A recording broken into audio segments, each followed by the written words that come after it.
Testing in 2 days. Can we see the board here from them? Can you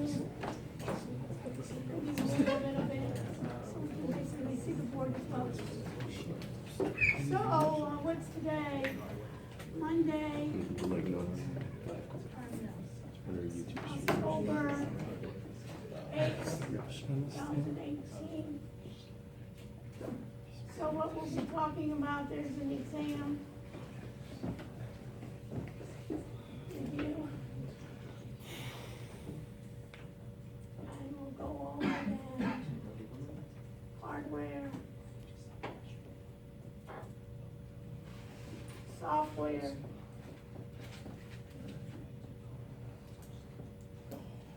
data. We can see it on the data, and what else? Database.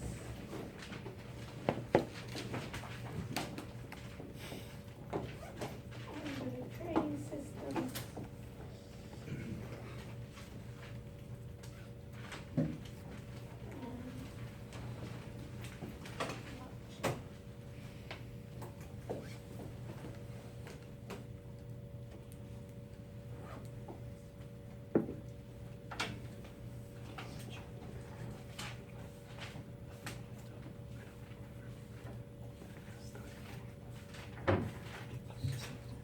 So get your name tags out if you don't have your marked on your, the next marker there.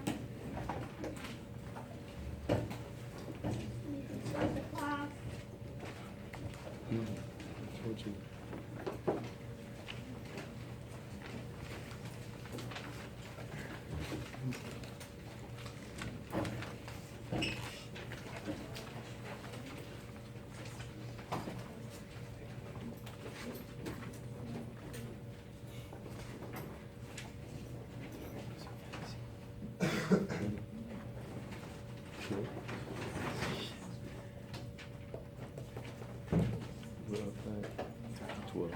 What do we do?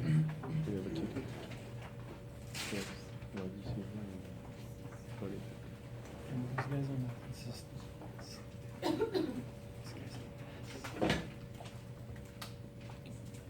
Last week. Last week. That's bullshit.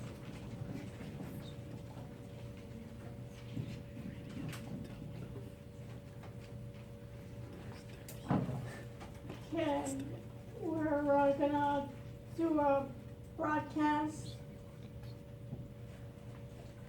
Let me just move this. Can you check on that? Yeah, it's good. Is that on? Is that Yep, live.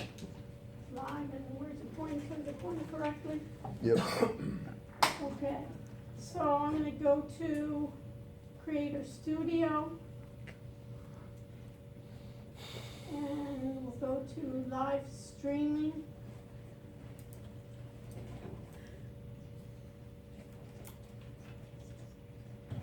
We'll go to events. And we have what? We have 10/8/18. We'll start our Hangouts on air.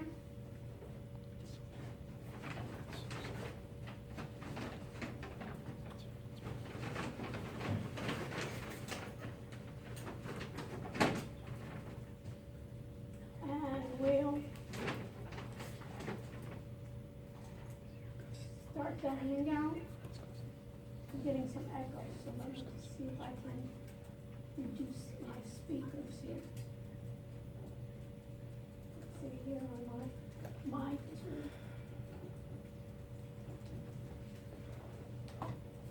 Reduce my volume a bit. On the other side, we can reduce the volume too. Okay, so we want to share. Share my screen.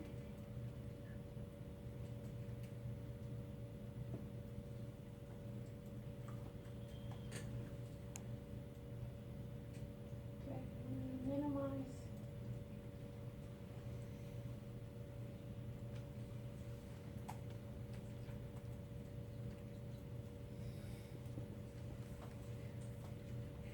Start the broadcast. Recording.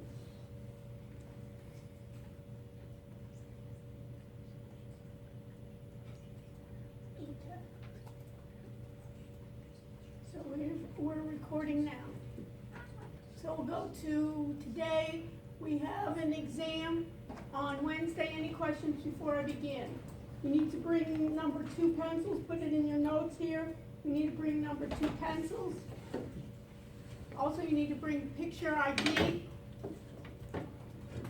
And we start at 5 o'clock. Yes. Is it on multiple choice or? Yeah, well, I'll go over today, but there'll be multiple choice, true, false, from the book. And then there'll be open-ended questions. And I'll talk about the open-ended questions. Today in the open-ended questions, we'll, in case our readings that we did, our class assignments that we had, the ideas of data, big data, how does big data, for instance, compare to, what are the basically characteristics of big data, how does it compare, is it a good example, automated trading systems, is that a good example, talk about the automated trading systems, talk about forecasting, your assignment on forecasting, the R square, what does that mean? There is something. And also blockchain. So it'll be 2 parts. Okay, so let's do a review. What do you think? Good idea? Okay, so we'll do a review. So let me go to course documents. Under my course documents, I have PowerPoints. Let me download some of our PowerPoints.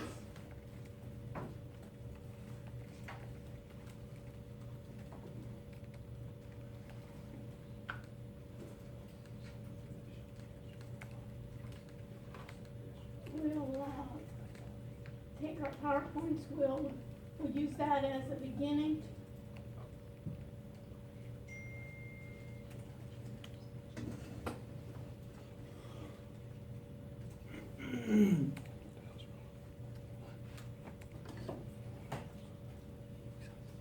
What'd you do after fill that table? What'd you do after fill that?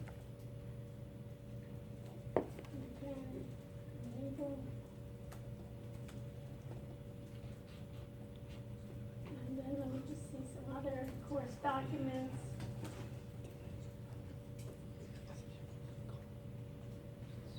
TGI, TG1 of the hardware. Well, call you and have a beach.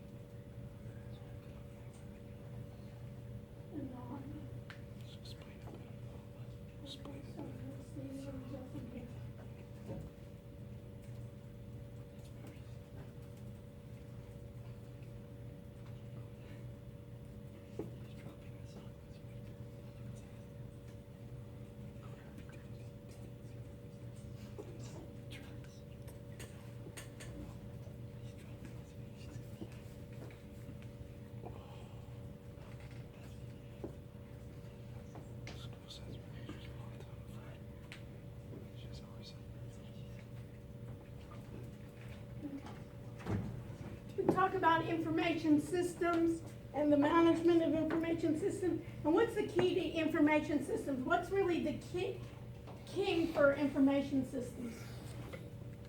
Basically, when you think about all these information systems, what have we covered in the class that's basically the essence of what people want to do with information systems? Do we have enough data? Everybody understand my question?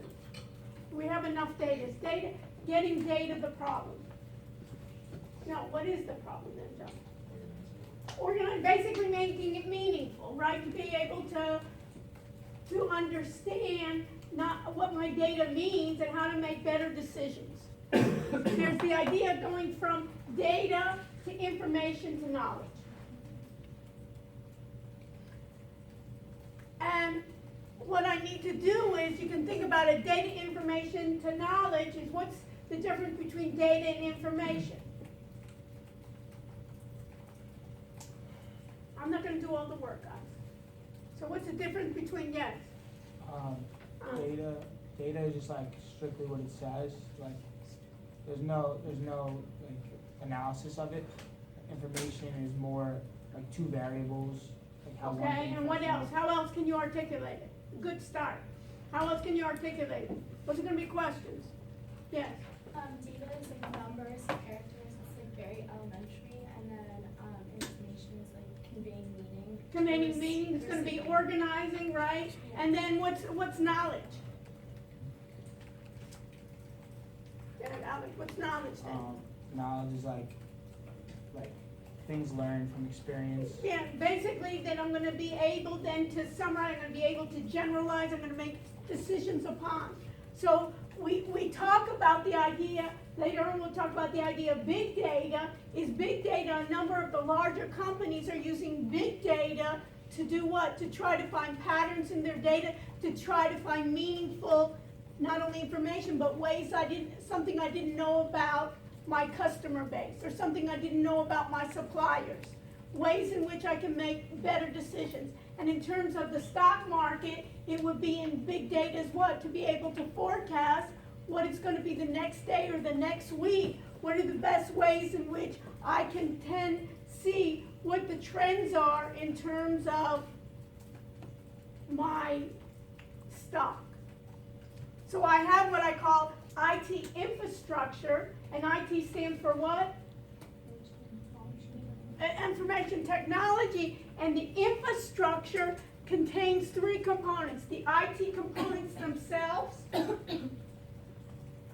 personnel, meaning people working inside that organization, and the services they provide.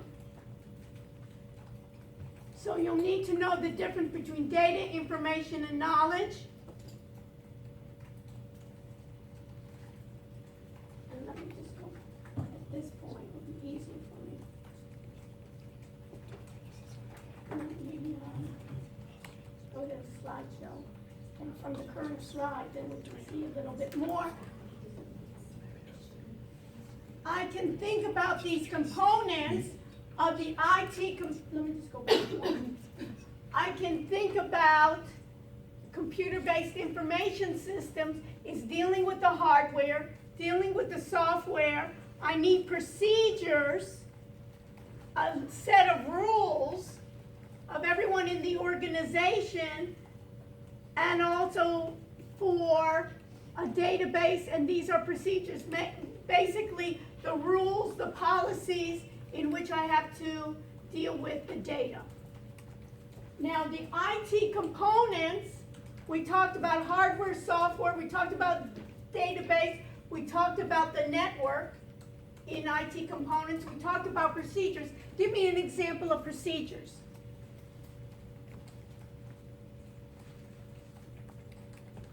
Here, Nick. Over here, name tag. Give me an example of procedures. Let's talk about the university. We all know the university, right? We all know grades. Right? We're all interested in that. Yes, no? Anyone not interested in the grades? A lot of you are here today because what? Wednesday we have a packed house today, right? And the idea is what? People are interested in their grades. So what procedures, when I submit your grades at the end of the semester, what procedures must be used? Give me an example then. Claudine, what procedures would probably be used? You'd have to go through the system, like all the professors.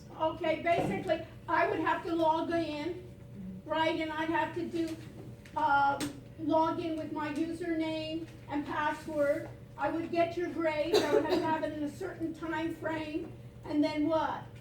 Basically submit in their system, and they would basically check to see if I'm the person, authenticate when I give you the grades. And the procedures would be only at a certain time, then do they then post and put for everyone to see your grades? Claudine, does everyone get to see your grades? No, it's just for you personally. You personally, right? So there is something called FERPA, there's family and basically student rights too, that you should have rights in terms of your grade should be personal to yours. So these are the procedures that would be done, and would there be backup procedures that the grades, and let's say at the day of the grades then, the system crashed, what would be the procedures if the system crashed, if the hard drive went down? What would be the procedure? You're on a roll, Claudine. It's probably like a backup. There's so gonna be I would- backup, there's gonna be backup and recovery, right? Then not only is your grade ones, it's gonna be backed up. And then people are part of the IT components. And what are examples of people in the IT components? Give me an example of people in the IT components of their roles. Programs? People, Yeah, like programmers. programmers, what else? Who else? Go ahead and look up then, University of Miami IT Services. What do you get? University of Miami IT Services. In terms of the team, what do you get? Let's move it. For programmers. Anybody find it? Cody, did you find it? Let's move. Let's go. Let's do something.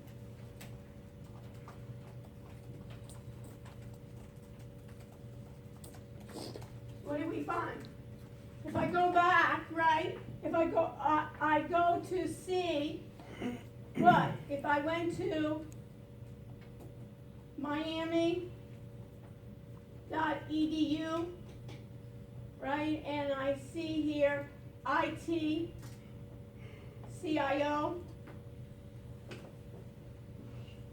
What do we have? Messages from my CIO, information interim CIO, new data privacy officer, right?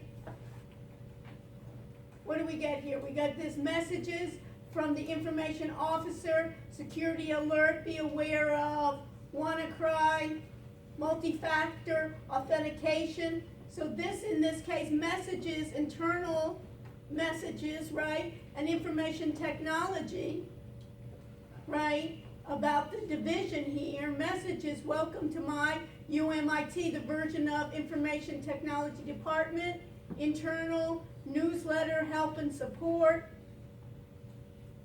right? And so what kind of, so what do we have? What kind of job opportunities do we have? I have a CIO, which stands for what? Chief Information Officer. Chief Information Officer, right? And then they have an interim CIO and a new data privacy officer for UM. And about the VP Information Technology and CIO, and look here, interim CIO Brad, been named Chief Information. Brad has been with the university. Data Privacy Officer, Helene Blake, will serve as the University Data Privacy Officer. In this expanded role, will assume responsibility for university-wide data privacy. GDPR, what the heck is GDPR? Andres, Search it. let's move it. Yes, Nick. General data protection regulation. General data protection regulation. And what's my second question, Nick? What does that mean? Who cares, right? What is it and who cares? What do we got? Matt? It's a regulation on data protection and privacy for all individuals within the European Union. It also addresses the export of personal data outside of the European Union. Okay, did anybody ever get an email about a website and GDPR? Did you ever see it? Anyone? It basically is the European Union says we are very conscientious about data privacy. Have we ever been breached? Give me an example of us being breached with our data privacy. Russia, What? Russians. The Russians have been hacking what in Facebook, right? Anybody here today? Google, Yeah, Basically- 50 million people, the tokens or whatever.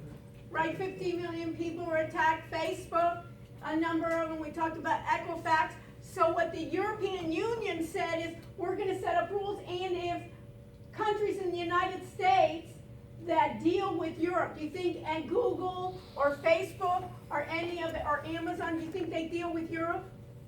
What do you think, Conchetta? Yeah. Yeah, so do they have to then adhere by GDPR? Yes. Now what's FERPA? F-E-R-P-A.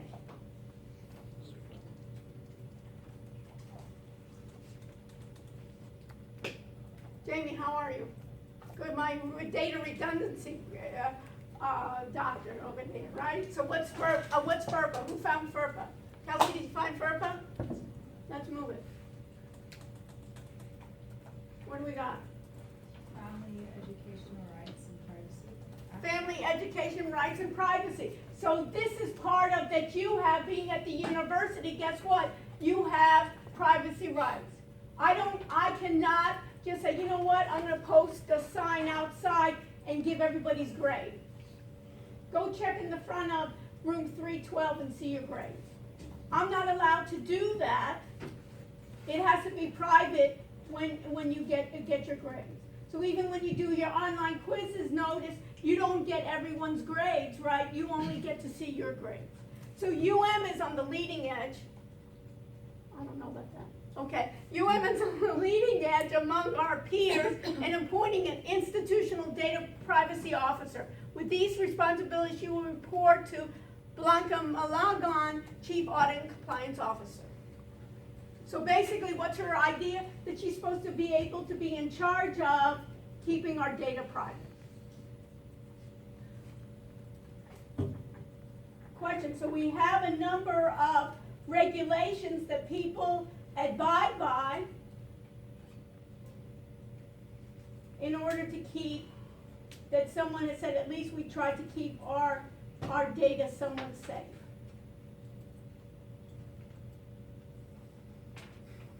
Okay? And then the people then are responsible of who's responsible for the data. Who's responsible for the data? Who owns the data put into the database? Who makes sure that when John changes his address, right, that it's correct? When he changes his major, it's going to be correct in the system. When he's paid the bills, right, paid his tuition, it's been set. So we'll talk about then capabilities. What else do we need to know? There's functional areas in information systems. So you can think about it, it's almost, this looks like almost what?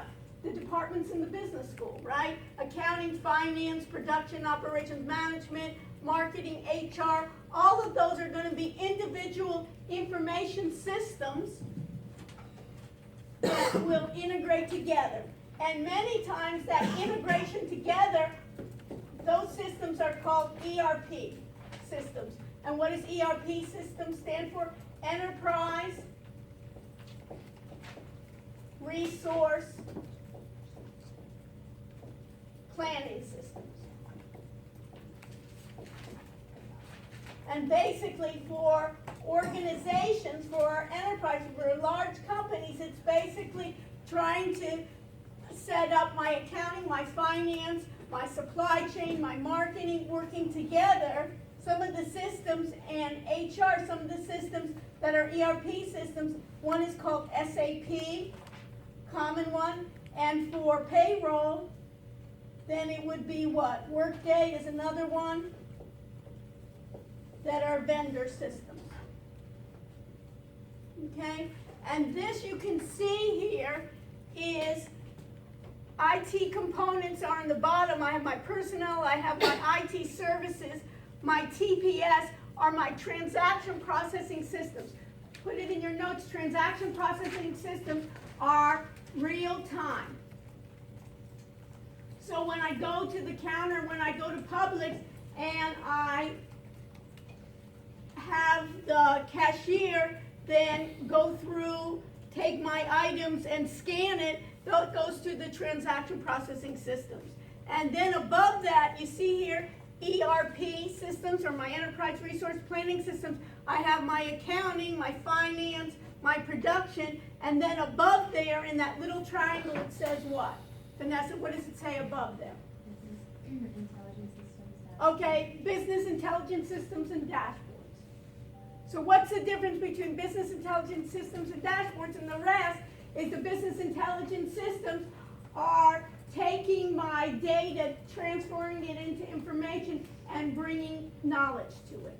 And what this is doing is it's summarizing my data and giving it many times real time to different executives or different people in the organization, and it's a need to know. So my marketing information would be getting information on how my marketing campaign went.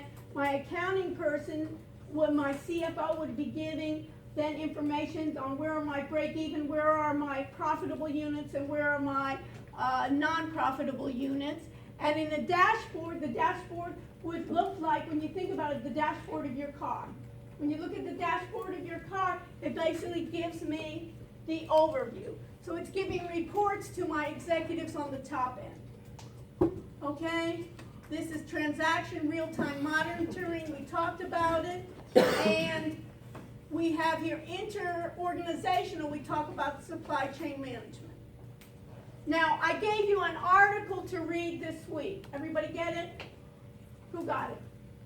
At least you got the link, right? You got the link. What was the link about? It was decided about Bloomberg, and what was it about?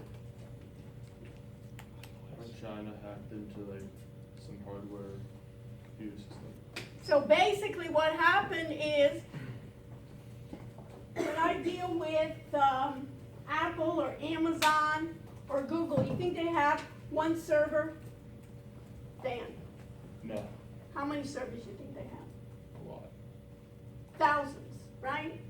So basically what they have is they have thousands of computers then, and they have a supply chain, and what they are alleging is that usually we have a hack or we have a problem of security, and it's usually what we call a software hack. What does that mean? A bot. And what's a bot?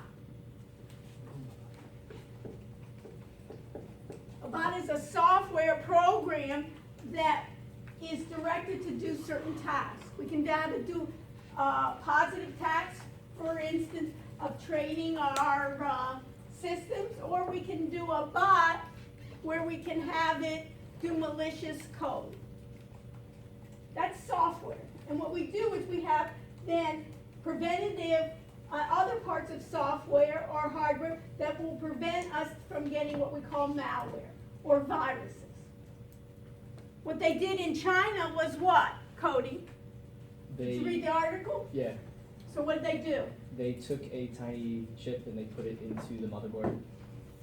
And it had, And, and basically what it was is, along with it, basically a company in Southern California that makes the motherboards of the hardware. Basically they say, we have such a demand, we're going to outsource it to Taiwan. And Taiwan outsourced it for China, and basically this little chip then sent some code to another little chip, and then it infiltrated the system. Go find that. People like us would not even be able to find that information. It was only after it was by accident, Apple bought another company that their hardware basically for video, to compress video, was able to find it. So you can see here that all of a sudden my supply chain management system becomes more vulnerable. And it basically keeps track of that supply chain and its needs. Okay, and then I have my suppliers, my business. We won't worry about this. Types of organizations. I'm not going to worry about this one either. Okay, and these are just how IT has an impact. And of course we know it has an impact in anything we do. There's nothing that we don't do that information technology doesn't have an impact. Okay?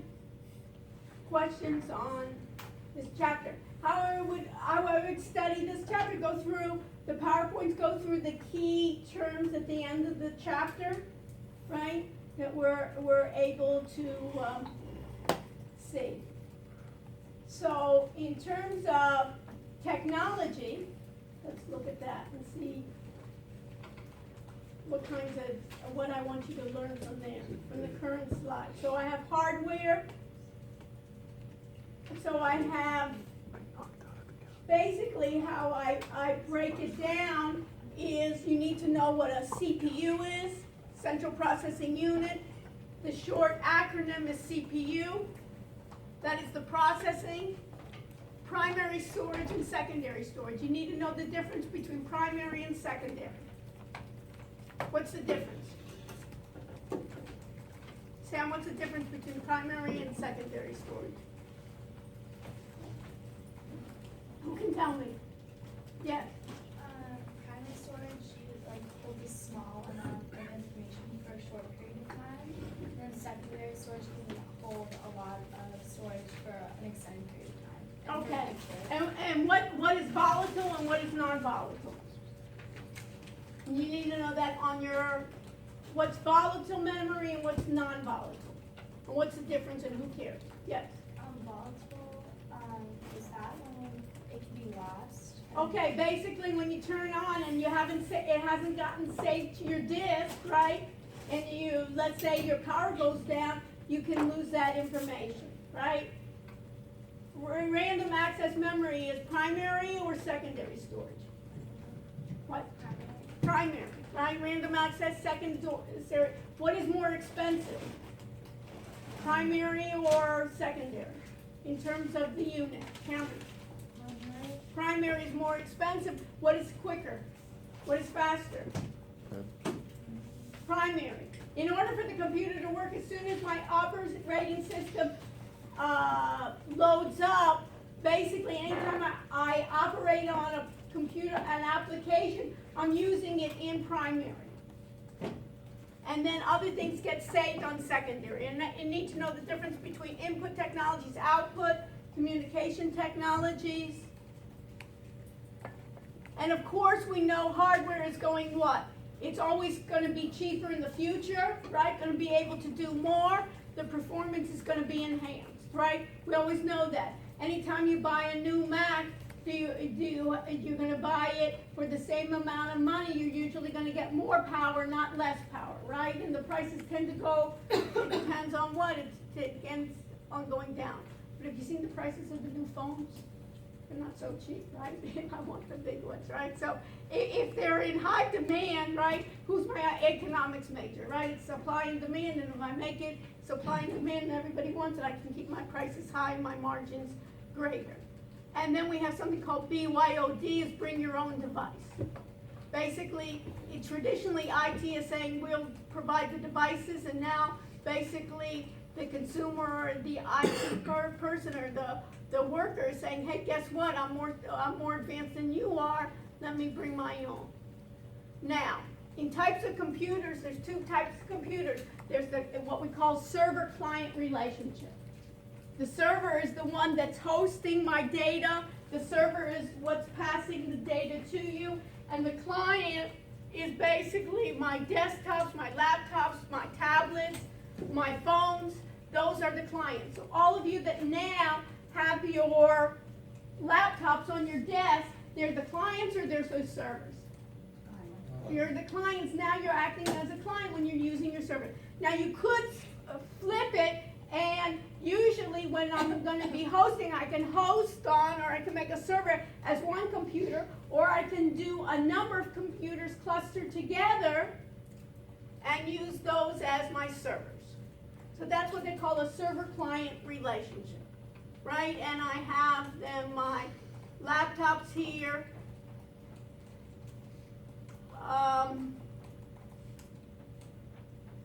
Just thinking what I want to emphasize here.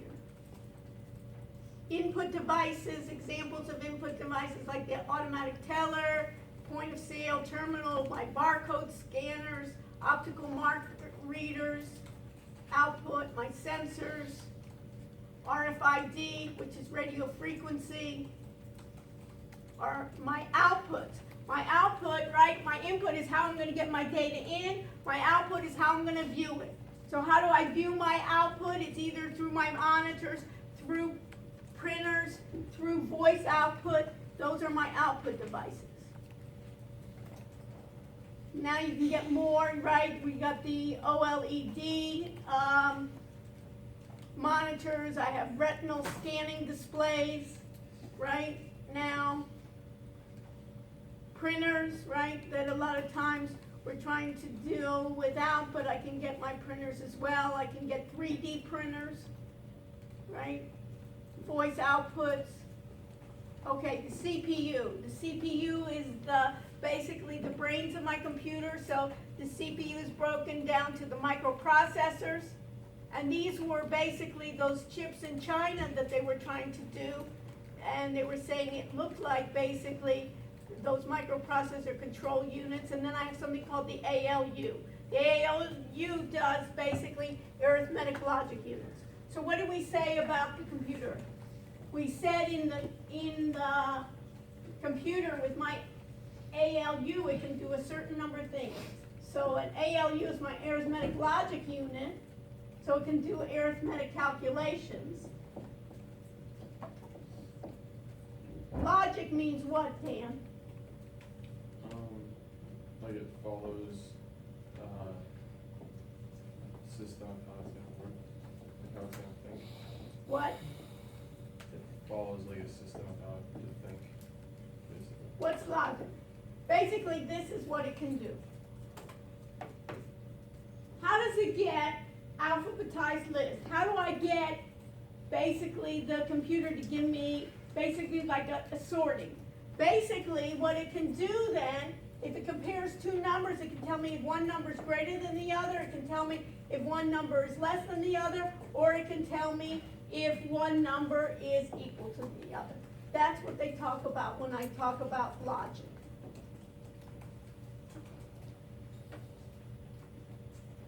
The arithmetic does the calculations, the logic part is greater than, less than, or equal to. And I know basically I'm going to have more advances in the microprocessor designs. All of this, right, is all my devices now are going to be microprocessing designs, going to be smaller, more powerful. So when I think about even automated systems, when I think about even the driverless cars are using these advances in these microprocessing design. We talked about random access RAM memory already, right? We talked about the data instructions that are traveling in the chip. So this is how then the Chinese did that hack, was they had some data and instructions. Those data and instructions were really basically something like this. Remember how you have a username and a password? The instruction may be saying, eliminate the password. And if I eliminate the password, then I can go into any system. So this can be done each time.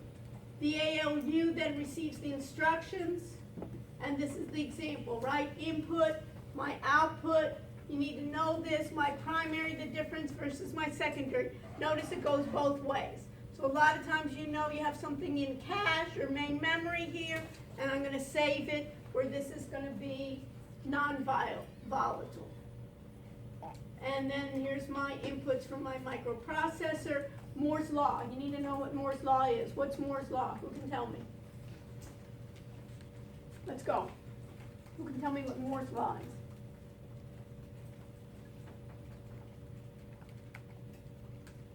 John, what are you looking for?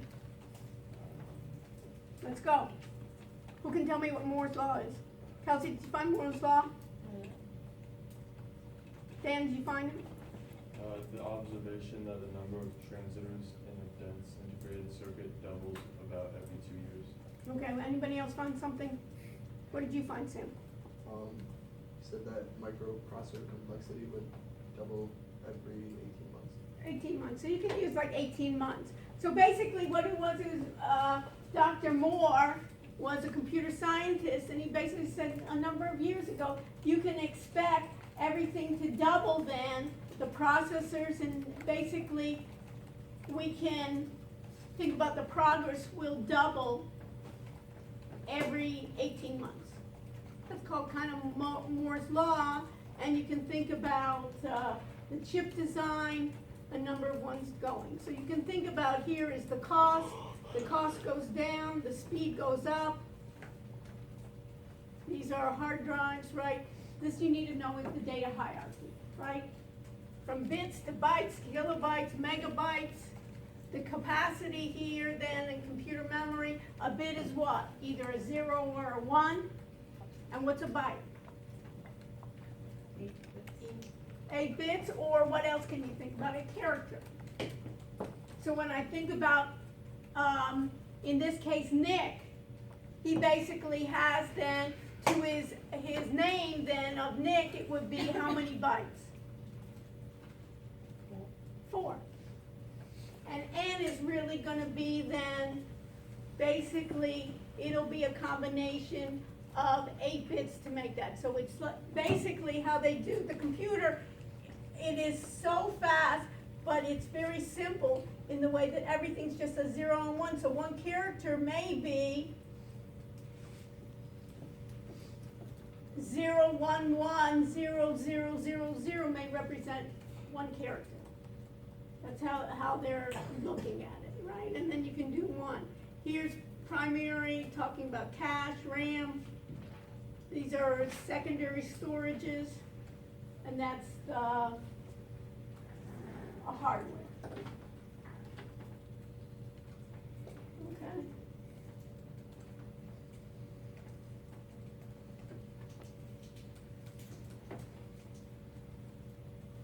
And I need to know also the software, basically.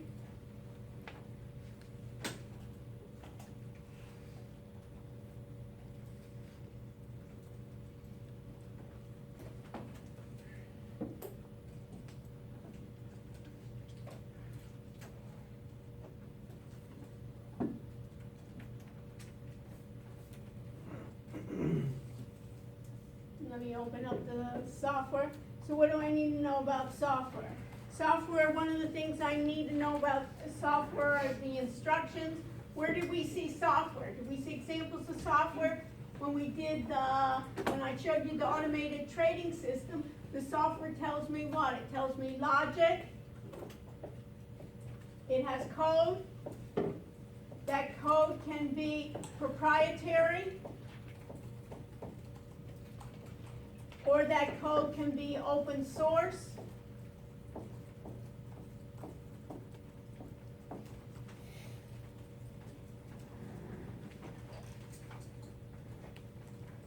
Right? And what's open source? Changed. What? The code can be changed. Okay, the code can be changed, and how much is it usually?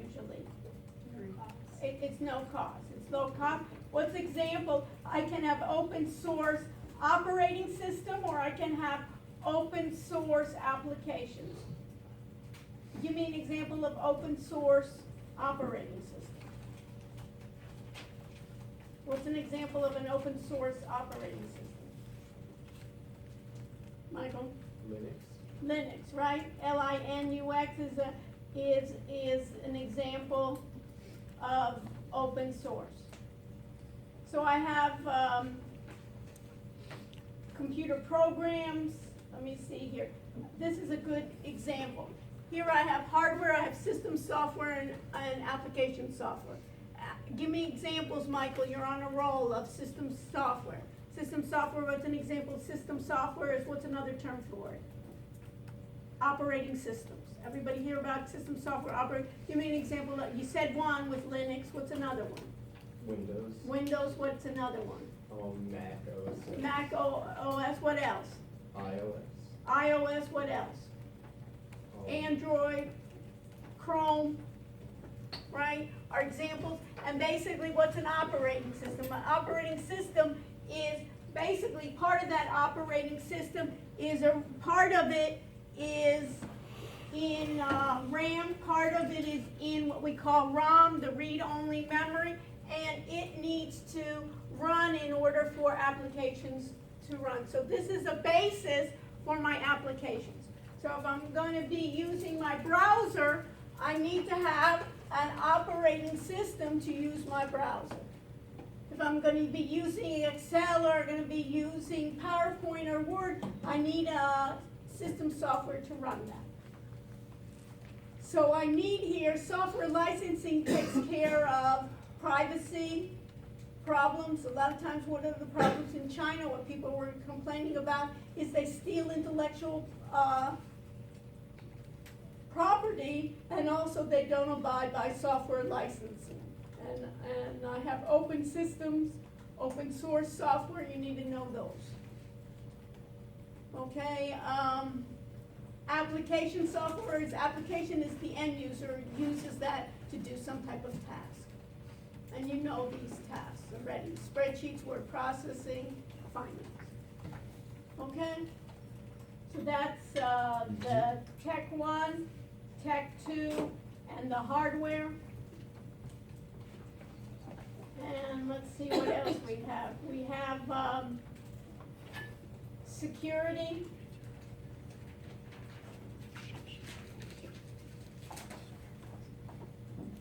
Right? And so I have an information security. Let me go through that to highlight what we need from the current slide.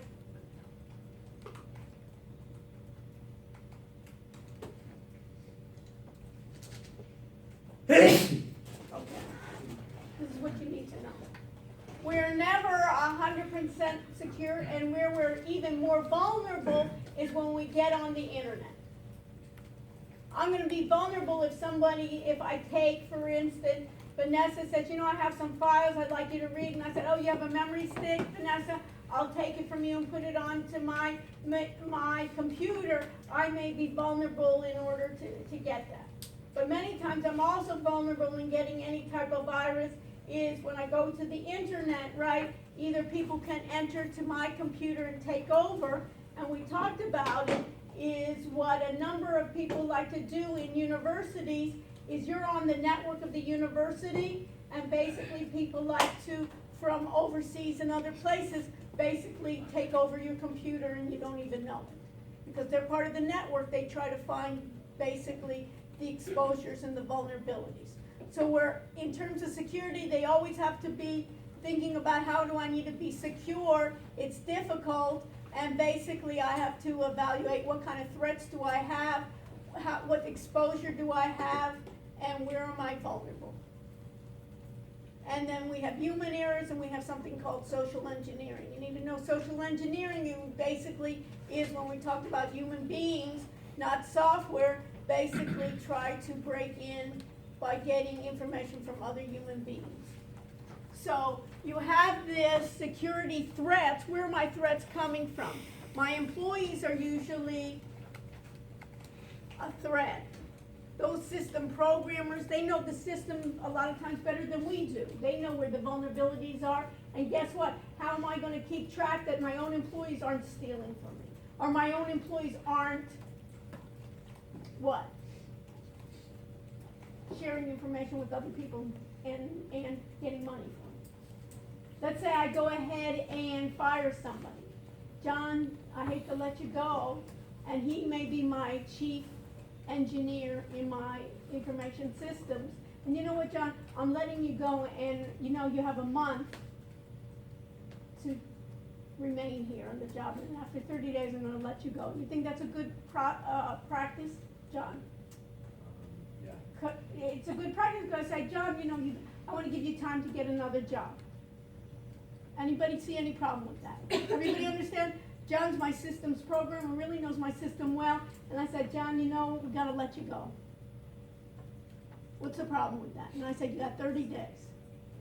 Sounds like I'm really a good person, right? Going to be, what's the problem?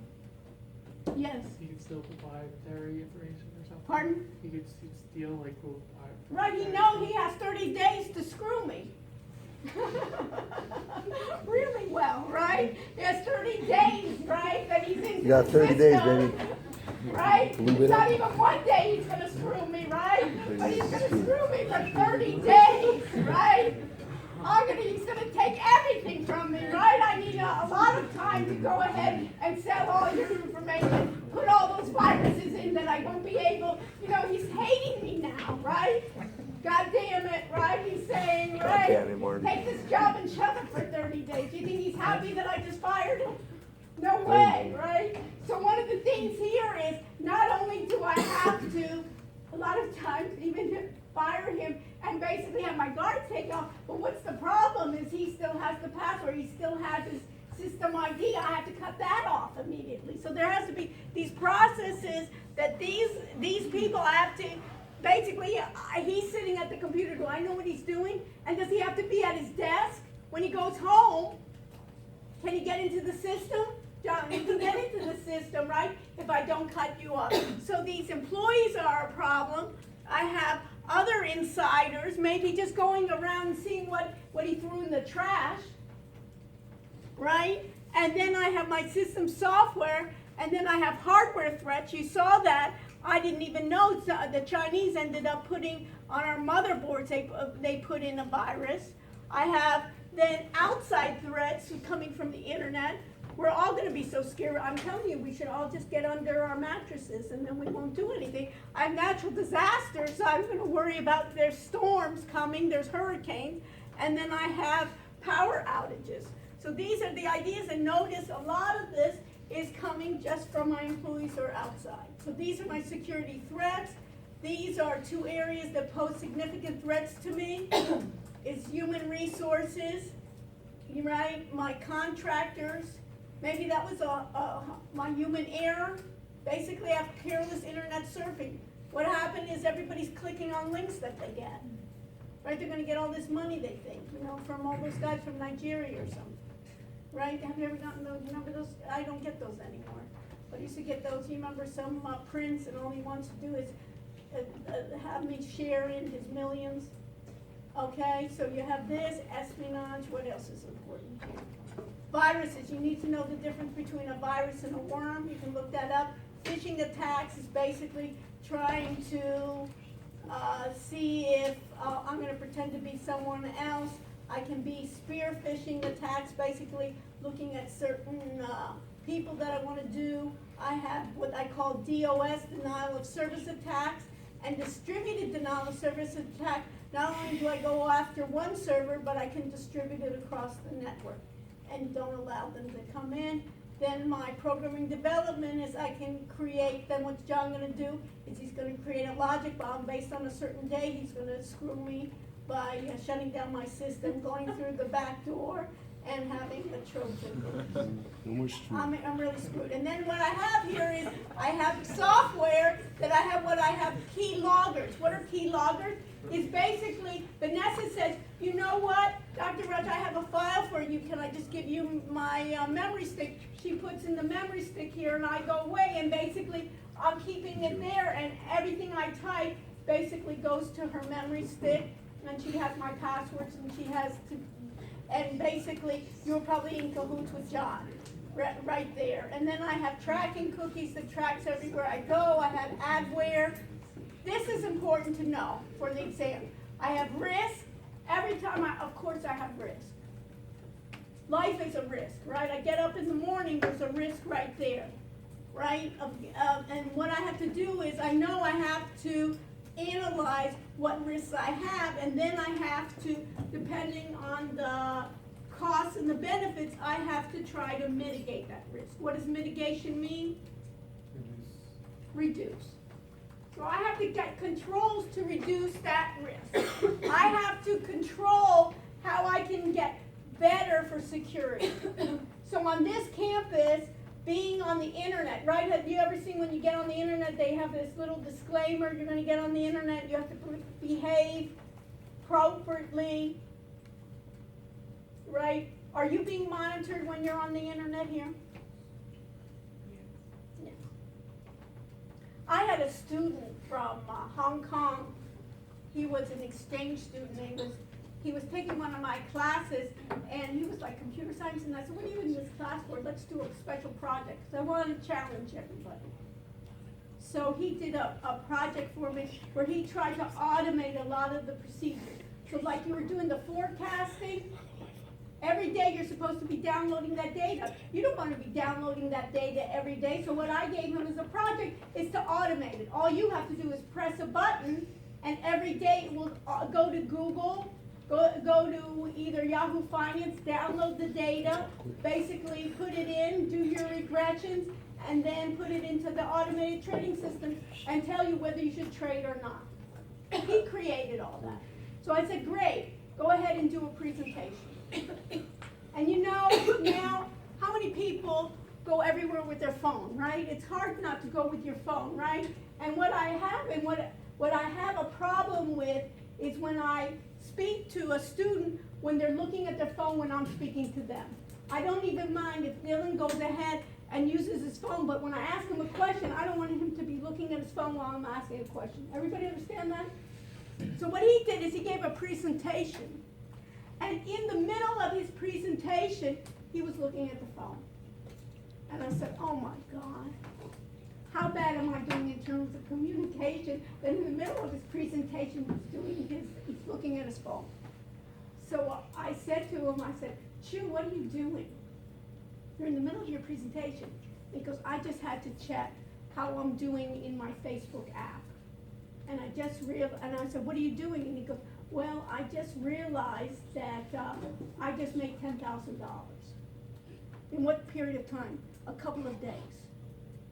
And then he starts telling me the story that he created this silly app in Facebook at the time, and he's getting thousands and thousands of dollars. And where did he create it? When he started in the beginning of the semester with me, and he's making thousands of dollars. Okay, pretty good, huh? And then, as the semester was ending, I had a guest speaker who was an attorney that specialized in internet law.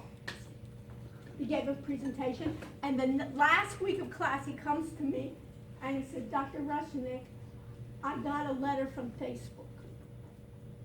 And I said, what'd they say? Well, he said, first of all, they sent me a letter, and they CC'd it to the University of Miami's general counsel. They put in my official Chinese name that nobody even at the university knows. They told me to cease and desist on my application because he was violating Facebook's laws, rules. And then he told me, and I'm going back to Hong Kong next week. And he said, what should I do? And I said, how much have you made this semester? And he was saying like he made, I think, close to 100,000 that semester. And I said, well, first of all, I said, does your mother know about this? And he says, I'm always concerned, right? I'm like the mother too. I said, does your mother know about this? And he said, yes. And in the beginning she was upset, but then I showed her my bank account. Okay, so I said, well, first thing we should do is we should call this attorney, right? I don't even know if you can get to the airport. You can get out, And then Facebook started writing him letters saying, will you share with us your code? And then he was really paranoid, and he was freaked out because they knew his Chinese name. You know what I mean? His official Chinese name. And then he decided he wasn't going to be in the dorms that night. He was going to go with his other friends and be there for the night and violate this. So basically, we're talking about risk and risk analysis is how did they find him? How did they find him? How did Facebook find him? Why did they CC it to the legal counsel?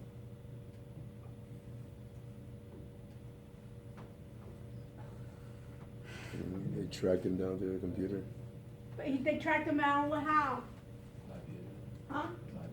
His IP, and he started doing a lot of things like spoofing, everywhere, not even using his right one, but they found him. Because what? He, by mistake, he was using the what? The university's network. And the university's network has that tracking availability to it. So he did get back to, we called the attorney and he said he'd be able to get back to Hong Kong, okay? But That was the story. Okay, so acceptance, risk limitation, risk transference. So it's all about, you need to know here, it's all about controls. How can I control? I have to control the physical controls of my risk, of locking my doors, right, of doing ID identification, access controls, who gets access, doing dual authentication, communications control, business continuity planning. What is that? Is if I get violated, if there's a hurricane, if there's my system completely down, how can I continue working? So if we get a hurricane coming in and the university shut down for 4 weeks, maybe there's a continuity plan that the instructors can teach from anywhere in the world, right? And you can view them for the next 4 weeks. And then there's information auditing. So these are physical controls. What are access controls? You mean authentication versus authorization. Authentication is something the user is, like biometrics. You can put that in your notes, something the user is, biometrics, something it has, something the user does, something the user knows, passwords. And this whole password business, I'll show you after we spend the time, is you can go into a website and see who has tried to get your password. You know, these passwords, everybody's been saying that they're obsolete. You know, there's basically all databases with all your passwords. You know that thing with your credit card, what's your mother's maiden name? Anybody have all those types of things? There's a database of all of us with all those, our mother's maiden names and things like that. Encryption, VPN, virtual private networking means that we're not going to use the regular internet. SSL, secure socket layer, means SSL. What does it mean when I see HTTPS?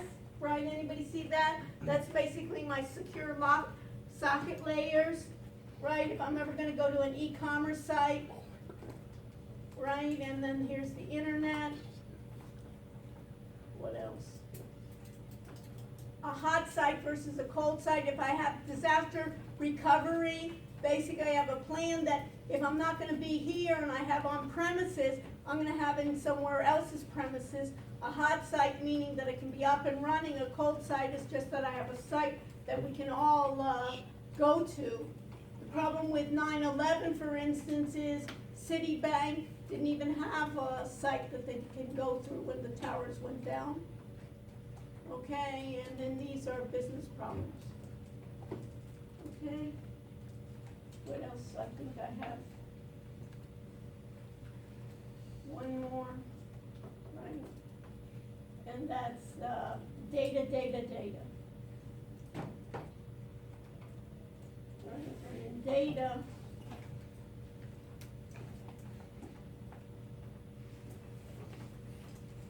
we talked about it. I don't need to know the difference between data, information, and knowledge. Let me just do the slideshow here from current slide. I need to know how the database approach is. We've talked about it. You need to know what are the characteristics of big data, the difference between a data warehouse and a data mart. Are they using historical or real time? Historical, right? And we're not going to talk about the relational database operations other than it's in tables, right? What else? We need to know what data governance is that there has to be a number of people in the organization to decide what data we're going to put into the system. We're going to have to decide is how we're going to replicate the data, the accuracy of that data. We have to manage it. There's multiple sources of that data. We have to worry about its security, its quality, and its integrity. Can we rely on it? It can come from internal sources. It can come from personal sources, or it can come from outside data. The data hierarchy, we talked about it before, the relationship. These are key that you need to know. These are the three main problems of data. We talked about it: redundancy, isolation, and inconsistency. My data may be in one place, my social security number one digit may be off, another digit will be in a correct format. I have to, sometimes I have too much data redundancy, sometimes I want some data redundancy, and in isolation, my data doesn't talk to other parts of the organization. I need to have it to be independent as well, so other groups can do it. We talked about bit byte in a data archi, in a table, in a spreadsheet, a field is a column or it's a row? It's a column, right? I have a data file, and together I have a number of data files together that make up a database. I need to know the difference between a primary key and a secondary key. A primary key is unique. A secondary key will help me find more information, but doesn't necessarily have to be unique. An example of a primary key is like a C number, right? The C number is primary, and it may be some others. So sometimes they say, I want date of birth and something else. Date of birth is not, it could be my secondary key. Okay, define the big data. You need to know about the characteristics of big data, leveraging of big data. Leveraging, and it has to be diverse, high volume, high velocity, and enable, this is the key to make decision making, give me insight, give me discovery, and here's ways in which I need to capture it, process it, transform it, analyze it. A lot of times big data, I have to clean it up because I have missing data. I can do machine generated, I can get it from social data, you can see how much I can get it, I can get it from menu, so these are the characteristics, volume, velocity, and variety. So for instance, in the stock market, when we're doing automated trading systems, I have those V kind of cube where I get, do I have volume? Yes. Do I have velocity? Do I have variety? Sure do. When they say big data is dirty, means it could be incomplete, and I can get it in data streams. We talked about the database environment. We talked about traditional relationship data, meaning like tables that we talk about, versus no SQL. What was SQL is the structured query language that I use for traditional database environment. No SQL meant what? That it basically wasn't structured. Like video is an example of no SQL. I have open source solutions for SQL like MySQL. Putting data to use. Human resources, data warehouse, data mart. A data mart is a subset of a data warehouse, and we talked about it as being usually, traditionally, those data warehouses were in large organizations, right? And a repository. The data mart is going to be low-cost, scaled-down version of a data warehouse, and it's going to be very specific to a particular task. So it may be for a marketing campaign rather than entire data warehouse. This we talked about before, of basically what goes into my data warehouse. I have to clean my data, and then I try to put it in, get some information, get some queries, and put it into a business intelligence dashboard. We talked about the characteristic data warehouse, meaning that it's non-volatile and it's integrated. Metadata is data about my data, and we talked about the sources. Right, knowledge and knowledge management. What else? Data dictionary, you need to know about it. Data dictionary is the rules of my data, basically which fields am I going to have, how long are those fields, are they going to be numeric, are they going to be what are the rules to my data dictionary, and my business rules. Let me see. I don't want this. That's it.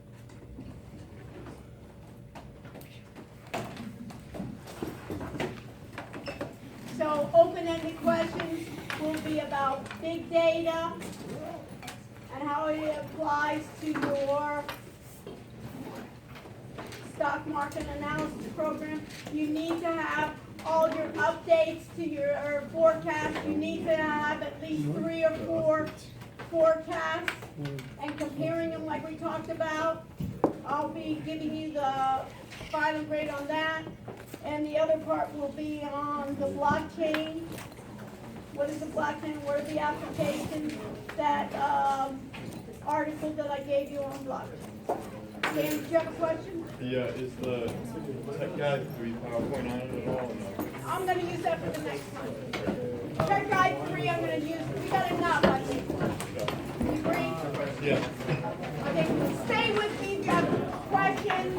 I'll be happy to, thank you so much. I'll be happy to stay with anybody that has any questions. No, just fill in the blanks, but rather be writing about, two open-ended and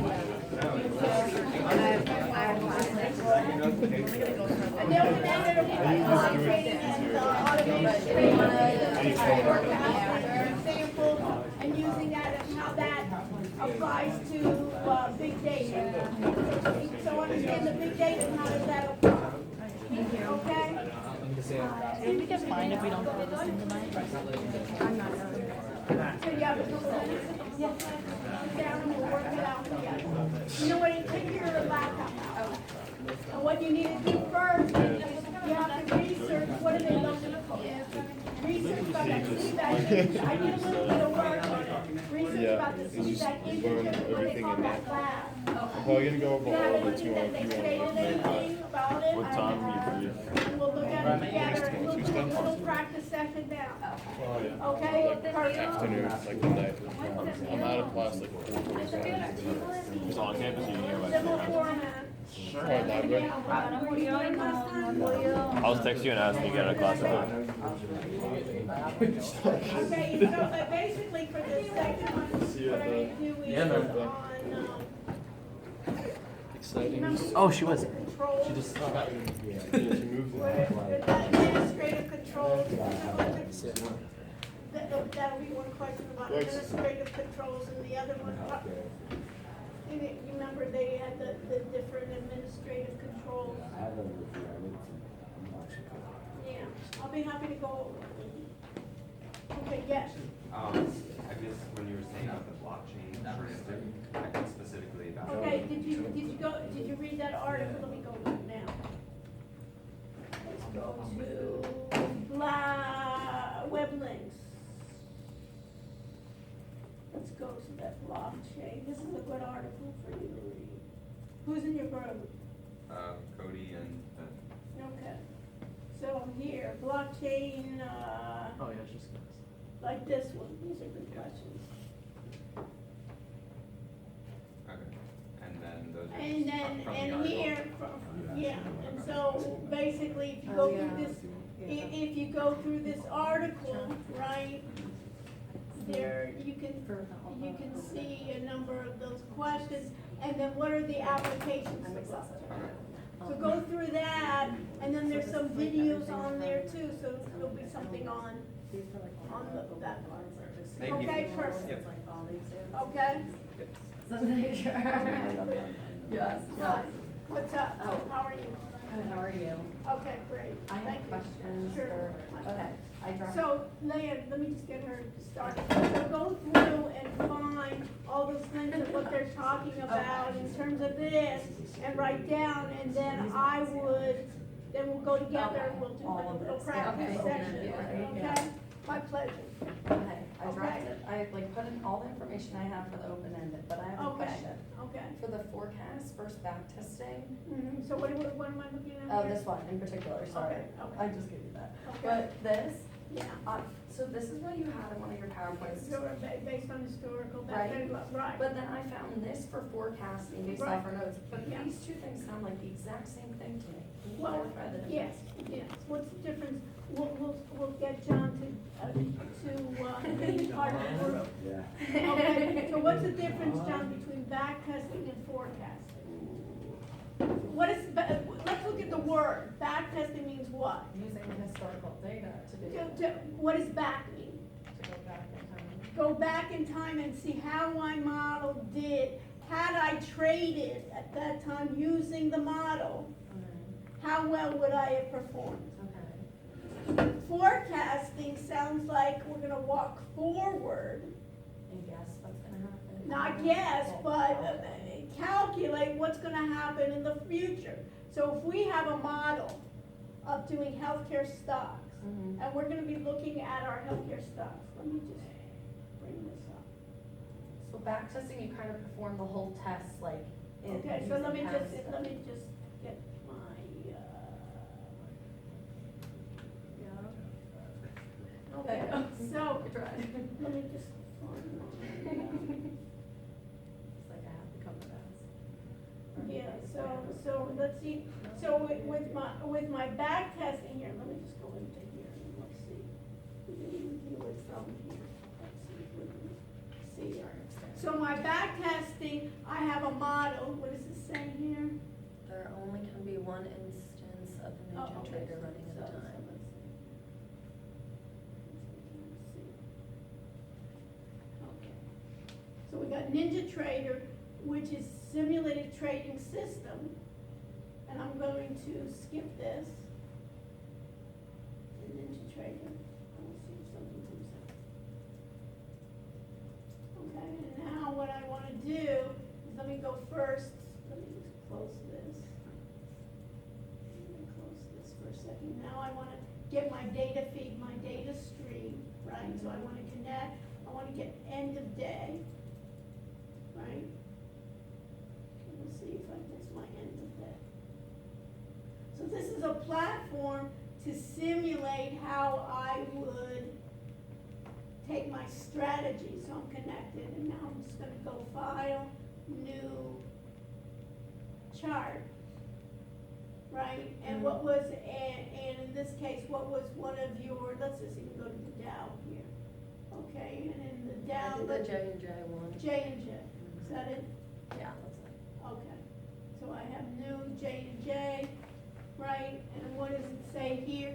It says days, it's the type is day, right? And now what should I do? I'm just to say, okay, let's see if I can get to, so I have some data here, right? It looks like, and now notice here, this was the last one that it did here. You can see the time, and the time frame, if I go backwards in time, see, this is backwards.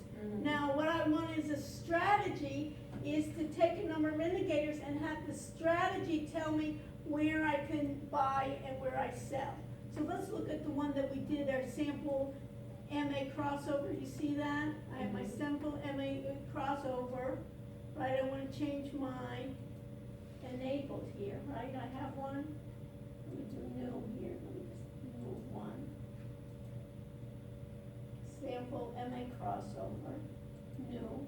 I'm gonna change enabled from false to what? True, what a class, right? And now I'm gonna say apply, and now I'm gonna say okay. Now, notice it tells me when I need to buy and sell in the back. How well did this model do?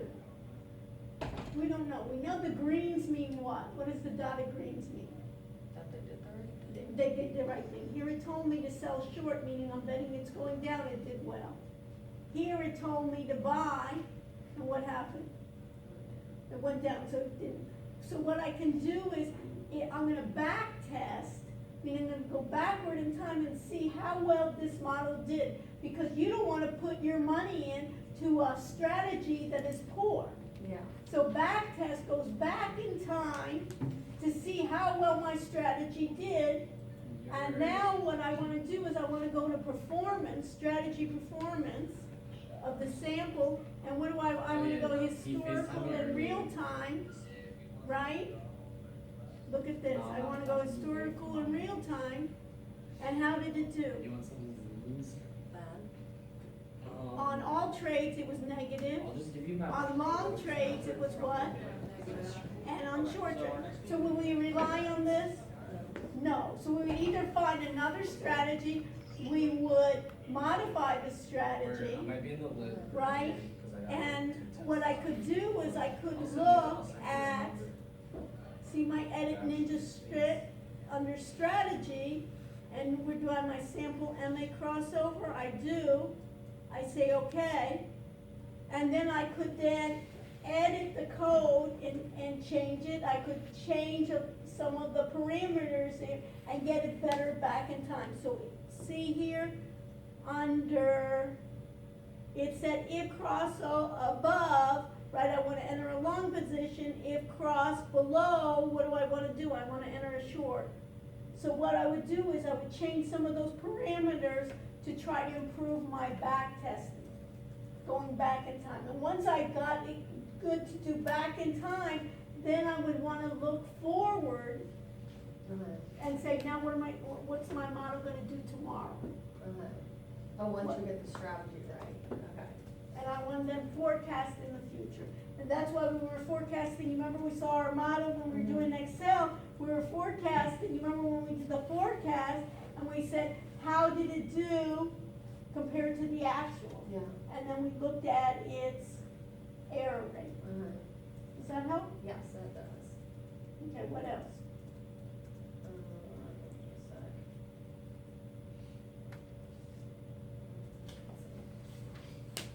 Does that help, John? Yeah, yeah. So back testing looks at back in time based on my model, and I have my data, right? And I can see how well it did. Forecasting is now what am I gonna do based on this strategy, forecasting how will it do the next day. And that's why what I told you is now after the next day, see how well the forecast did. Yeah. It's not gonna be 100% all the time, but what do we wanna do? We wanna reduce the errors. Yeah. And we wanna find the best forecast based on, we first wanna back test, and then after we back test, we get a solid model, then we wanna forecast, because not necessarily everything in history is going to repeat itself, but there's gonna be some that it's gonna be a strategy. Okay? What else? This kind of goes hand in hand, but the Okay. indicator versus strategies thing. Okay, so my indicator will be, for instance, one of my indicators could be, look at my indicators here. Hold on. Where's the chart? Yeah,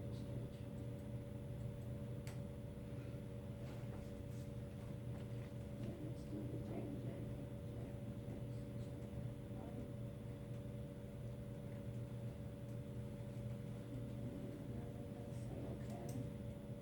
Right, my indicators are, see, here's my strategy, my indicators can be a number of them. It can be, one of my indicators can be, remember we did a regression? Yeah. My indicators, let's look at here, you see here I have a regression, you see here I have like my R squared, remember how I have my R squared? So I have, those are indicators, like, it's like when we think about it, is my statistics, right? Like my R squared channel. And then what I'm gonna do, my strategy is combining a number of those indicators and giving, and basically you can think about logic of when the computer should buy and sell. Yeah. Okay, I have that part. So it will be putting all those, when my R square is greater than 0.9 and the trend is going up, then buy. When my R square is less than 0.3, right, and my polynomial and my linear regression do not match, are not going in the same trend, then sell, then short. So my strategy is using if-then rules with a combination of indicators to tell the computer to buy and to sell. So would then the if-then rules be the algorithms, like written in the computer? Okay, cool. Because that's another one. Right, algorithms. right, it is a set of steps, so the algorithm, we would set this up, and you would do it with a number of people. You do it with a mathematician, you may do it with a physics major, you may do it with somebody that really knows J&J really well, somebody else that knows the medical area really well, and say, based on this, based on the research of what is happening, and I can see how J&J operates all the time, I think based on this, and I see the patterns of how J&J is working, we're gonna then keep on refining our algorithms and our strategies, and we may have one strategy for, basically our pharmaceuticals and another strategy for our medical devices. What else? I think I just took the information for the automated trading systems from the PowerPoint. Yeah, and then the security rules, because you Yeah. said like, look at the table 9.4, like this is what I wrote down for them, I think it's right, but like I just wrote down. Administrative, right, and, physical and technical. Like these So- are all the like Right, that'll examples be within it, that'll be enough. That'll be, Uh-huh. and then read it. Yeah, read yeah, through, yeah. read it through, and then try to figure it out, right? If I looked at That all makes those rules, sense. right, right, I have security rules because that's part of the HIPAA, they say, Yeah. hey, you have to have security. Physical, you know, hey, if I'm gonna have an information system, you better lock the doors, right, you better have cameras on there, right, physical, Yeah. you're not gonna have everybody start taking all your equipment away. Yeah. And administrative, you gotta be able, your workforce, you better train your workforce, because if they start basically clicking on all the links when they get these emails, you're gonna get viruses coming into your system, right? And technical is that you need to have basically routine audits, right? You have to have your user IDs, you may have even in terms of technical, you may have to have firewalls, your IT Yeah, the guys, anti-hack right, the things. software. Yeah. And that makes sense, right, that you're Yeah. gonna have, and HIPAA's required, any organization has to have that. Yeah. Think about it, university has to have it, even, any, you should have that in terms of, you wanna lock your doors, right? You don't wanna leave your laptop hanging out in the library and your phone there, right? But then if somebody gets into your phone, what do you wanna have, is you wanna have some kind of passwords and things that everybody can't get into your phone. So you can think it on a personal level, and then think, why is it gonna be important even more so in healthcare? That I can grant, and the government in terms of the HIPAA regulations and the security rules. Basically, people in the organization can go to jail if they've been delinquent and not even, abiding by that. Yeah. You know, and you don't want all your data to be sold, you know, on the street. Okay, so you got that. So those are the two questions, basically, that we only. So the. Wait, there's only 2 open-ended questions? Yeah, Oh, so it's 2 of these questions.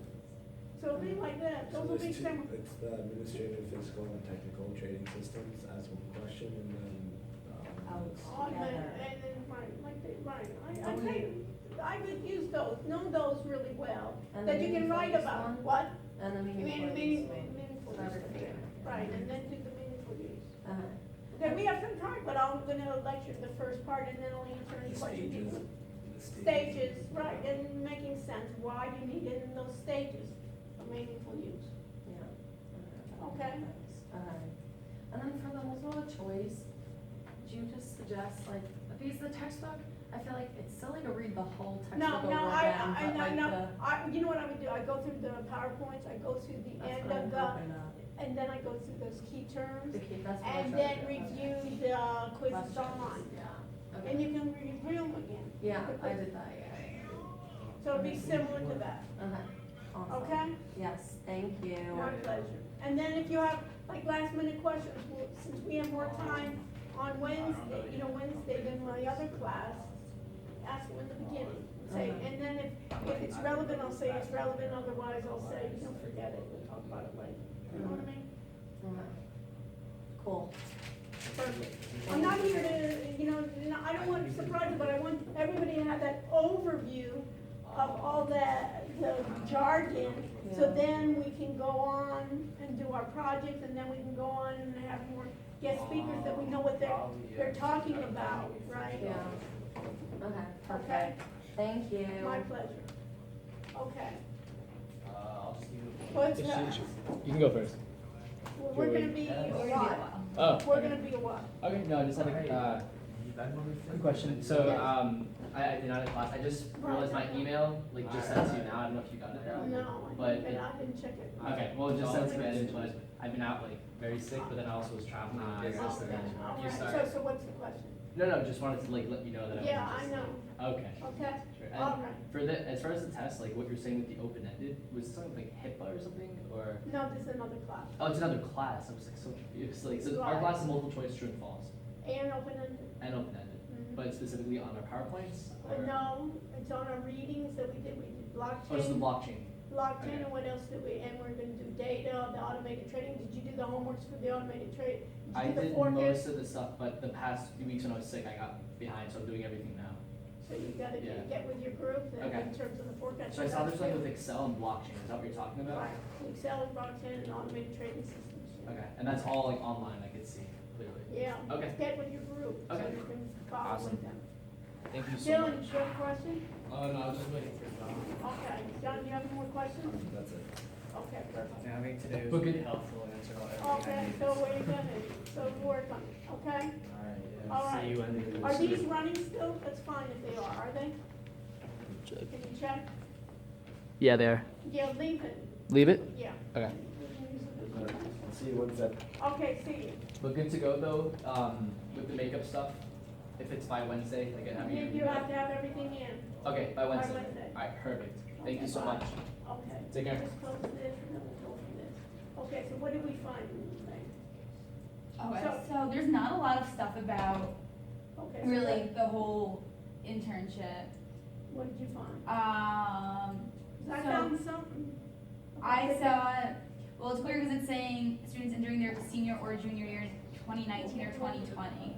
Okay, and what year are you, yes. I'm gonna be Want me to entering, go outside? or- No, come in. I'm gonna be What- entering junior year, but I thought this was like the graduation date, so like, Okay. I You guess, have a they're question? saying next year. Yeah, mine's just really quick. Okay, So I was emailing you about moving the exam back. no, Yeah, another professor was able to move it, so I'm good on that. okay. I guess just, Were you in class? no, I emailed you, I had an interview, so I had to fly No, out but for I it. mean, were you in class today? My class is on Wednesday, so we didn't have class today. Oh, okay, It's for the BT 450, Okay. Wednesday night. okay. So So what's the issue?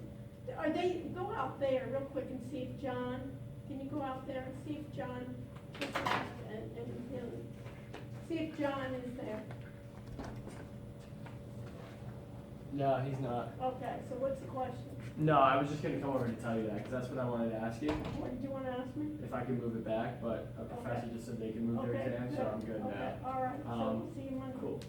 Okay, Wednesday. and you, Wednesday, right. Okay, and then get with your group.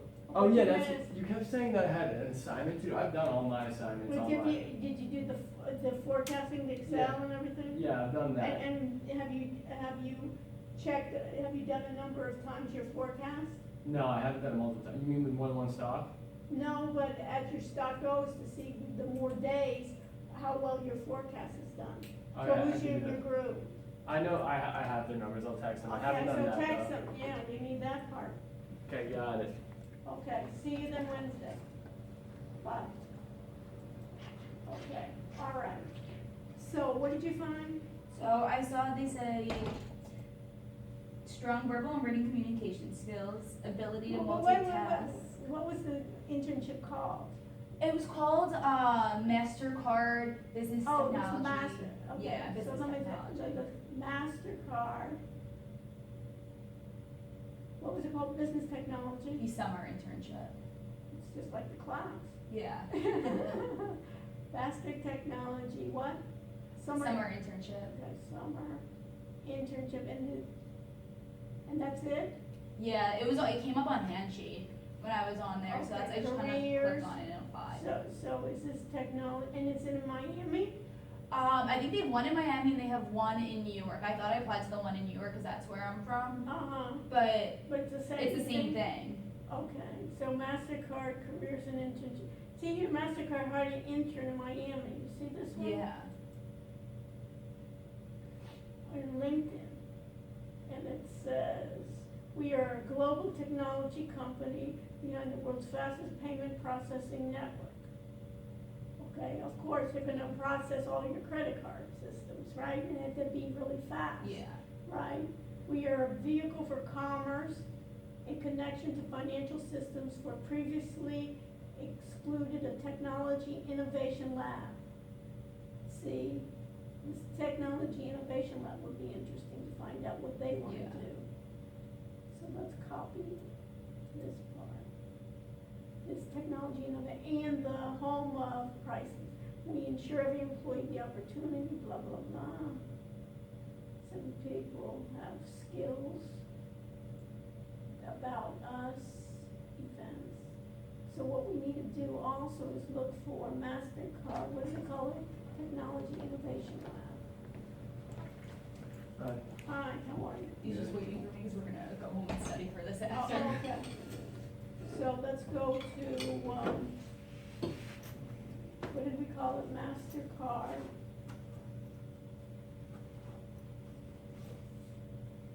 Innovation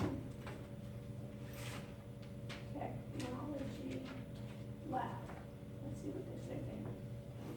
Here, MasterCard is a technology company, spaces, financial, MasterCard Financial Hub. Here, NYC Technology Hub. This is interesting. Innovation Payments Technology, what's this one? You applied to New York City, no? Yeah. We need your consent to proceed. Okay, Master Technology Hub, house, 3 floors, to engage engineers, develop, collaborate at the center.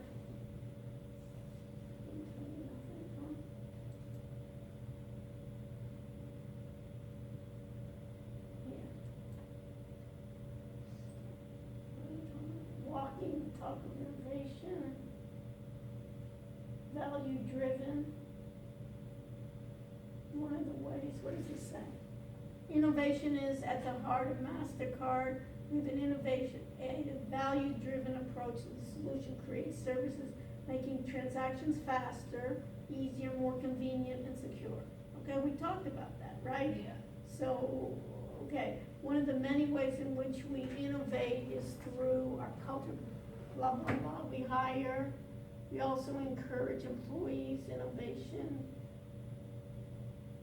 We're helping to facilitate improvements by underpinning, we are transforming the way people and what does it say? People pay and get paid, helping business grow, improving the shopping experience, advancing financial around the world. Tell me anything else? See how we're transforming? Did you listen to these kind of things? Transforming the way you transact. Okay, from cards to smart bots, we're connecting commerce everywhere. So basically, they're using all these IoT devices like they, right? That you're gonna be able to, from your car, you're gonna be able to pay, I guess, your bills. You're gonna have, you remember we talked about bots? Yeah. Soft bots, so they're making it smart, meaning they're gonna be able then already to tell your pattern of your buying, right? We're connecting commerce everywhere. Wanted information, applying for a job. Let's look here, learn more.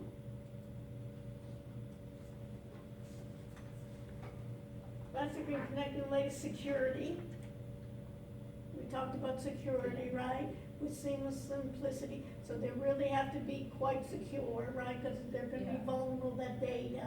And why are they spending the money on security? Is they're responsible. If somebody takes your credit card number, MasterCard is going to do the, they're gonna handle the cost, and the only person that they're gonna, put liable is maybe if your vendor didn't obey, didn't take care of your data. And remember we talked about they have to secure your data. So they're not able to put, you don't want the vendor to be putting your entire MasterCard number on a website. Like the University of Miami has to be compliant. And they have to go through certification that they're taking care of your data, that it's gonna be secure, that people aren't gonna hack into their database. that it's encrypted, they're not just gonna be using all your numbers there and putting it on a database. Okay, what else did they say? The benefits of paying with your favorite credit card without reaching in your pockets, okay? So they're trying to make other ways, like your Apple, Fitbit, all these other things, to make secure payments in the location, make payments on the go, enabling drivers to safely pay for goods from the road. So we'll have all these devices for payment. New opportunities for our MasterCard. So basically, what do? They want to get closer to the customer. They want to make it easier for you. They want you to be able to use your MasterCard easily, right? And so they're trying to do emerging natural language processing, NLP. What's natural language processing? You know? Is that like with like speech recognition? Yeah. Speech recognition, what they call natural language processing is the computer is trying to process what you're saying and make sense out of it. It's almost like Alexa, all the other devices, Siri, right? They want to be able that you can speak and basically commission to study. So they're now commissioning here a study on the natural NLP in that you'll be conversing rather than using your card in other ways. It'd be really dangerous for me. Right, okay, so you'll be buying more, right? Really dangerous. Right, so, and they'll know your voice, they'll do voice recognition. Yeah. So it's basically, they'll be able to take your voice now and say that your voice is gonna be different than your mother's voice and your sister's voice, and we can distinguish, it's basically like a little fingerprint. So they'll be able to recognize that, so I need software to be able to recognize your voice transaction, and then I'll be able to understand you as well, that then they don't have to even have a human operator, you can speak to this. So this is what they'll call natural language process. The acronym is NLP, just with the idea, and you know it all the time, that this is kind of the way that it is they want you to basically not change your behavior in order to get more sales from you. Yeah. And they have to be more, and then they have to they have to be more competitive, then later on, you never know, Amazon may not use them, and Amazon may be a bank too, who knows? So they're also, Apple, now we're doing Apple Pay, but they have a bank behind it. They have to be, they're looking at competition everywhere. Or they may be going in together with something like with an Amazon, or the other ones to be in your home, right? To be able, when you're on the go, that you'll be able to use that. Okay, see how we're transforming people pay. So this whole transformation. So the key here is what they're looking at, and everybody's doing, it's what they call digital transformation. It's basically saying, just like how you use your phone everywhere, that you want to basically not have to pull out your card each time and swipe, but you'll be able, as you're on your car, you can buy something, right? That we have your voice when you're on everywhere you're going to do, and how we can transfer. This is the way how people pay and how they get paid. And then basically how you're going to share basically here. So you can look at these little videos, and, you know what I mean, of what they say they're trying to transform. Related kind of pay, speed up. What does it say? Oh, Kyle Long's texting me because he has a question for you that he Okay. forgot to ask you. Okay, what is it? So you can say. Well, he called the name. Yo, are you still with her? Yep, I'm on. You're on speaker. What's your question? Hey, Professor Schmidt, I completely forgot to ask, are the chapters on the exam just chapters 1, 2, 3, 4, and 9? Or does that have to be studied? Okay, we're in the 450 class, right? Yeah, correct. Wednesday night. Yeah. Yeah, 1 through 4 and 9. Okay, and then just also study the PowerPoints from class, I'm assuming. And right, and who's in your group? My group, let me grab their names for you. That's how well you know your group. I'm not great with names. Uh-huh. I didn't buy it. Do I have the S here for stupid on my forehead? It's okay, what? I'm with Liz Evan and Monica Kozlowski. Okay, Are they still in the class? I'm sorry, say that again? Are they still in the class? They are. They are, okay, so you can check with them. So we're gonna have open-ended questions too. Okay. So you can check, you wanna check with them, cause they're gonna be open-ended questions. Okay. Cool. And the open-ended questions are gonna be on security, and it's gonna be on, automatic trading systems and MU with meaningful use. So check with them. And you can Okay, check with, sounds you can check with John. John was see him on the list there. John was just here and we went over the open-ended questions. So look for a John on the list and you can text him. By open-ended questions, you mean like open response or? Yeah, open response, it's like a page that you have to write, actual words, together in paragraphs. Okay, they're from the textbook as well, like. Textbook and also from the, when we were in class. Okay. And Sounds also good. the homeworks. Did you do the forecast? I did. Okay. Oh, I gotta update it, but I thought. Yeah, and then we also have an automated trading systems, PowerPoint, that's gonna be open-ended. Look at the automated trading systems, you have that in the PowerPoints. Okay, I'll look at those.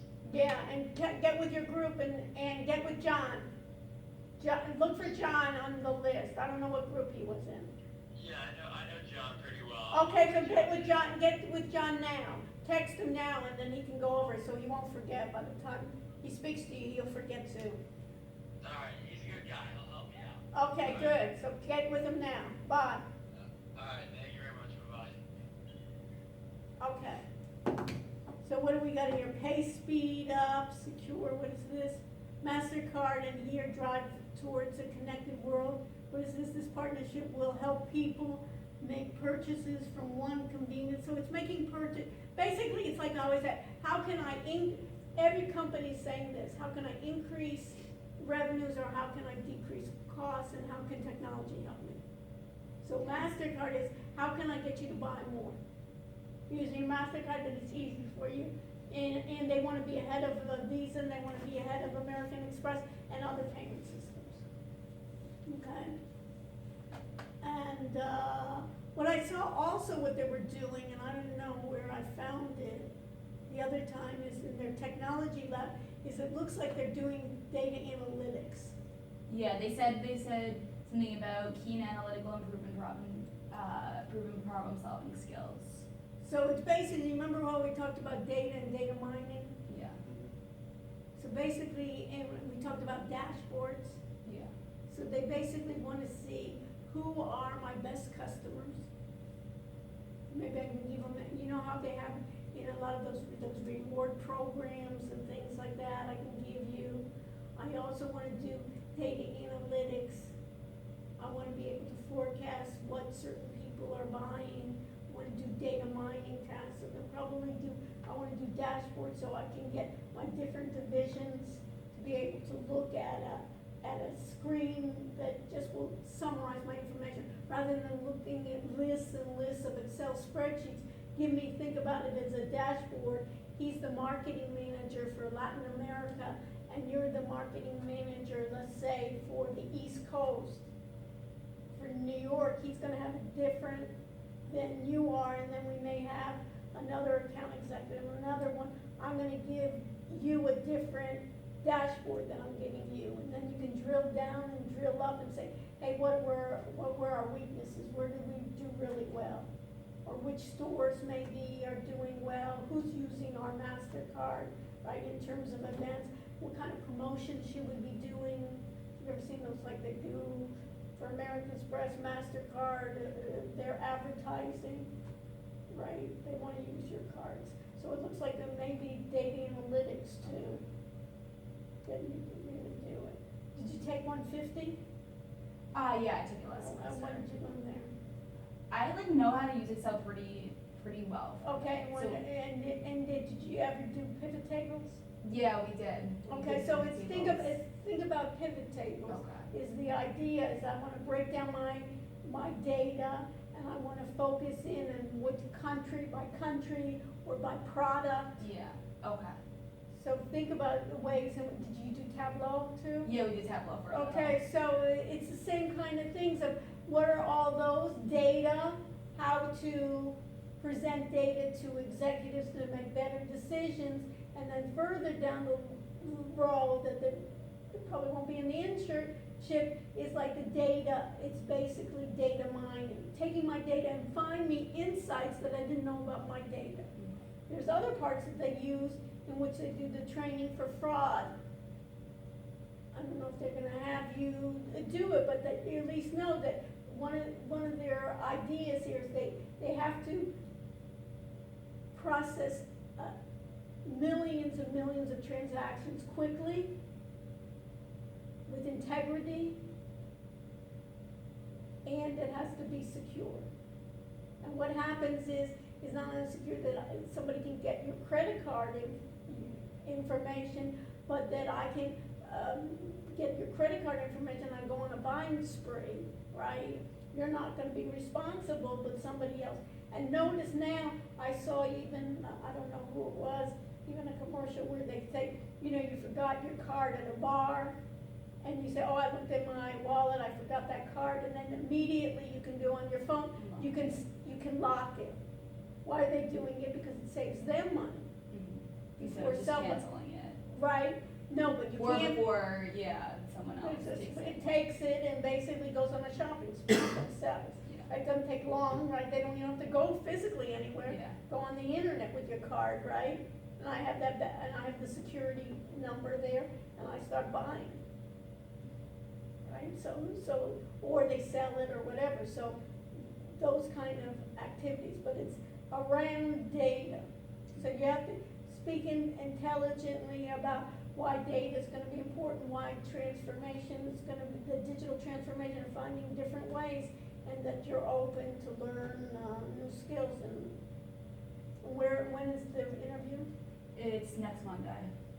And is there how'd you know about it? I literally just applied because it came up on Handshake, so I just sent my application on it, and then I got a response saying like I was selected, like I have to pick a time for an interview. And the interview going to be video or what?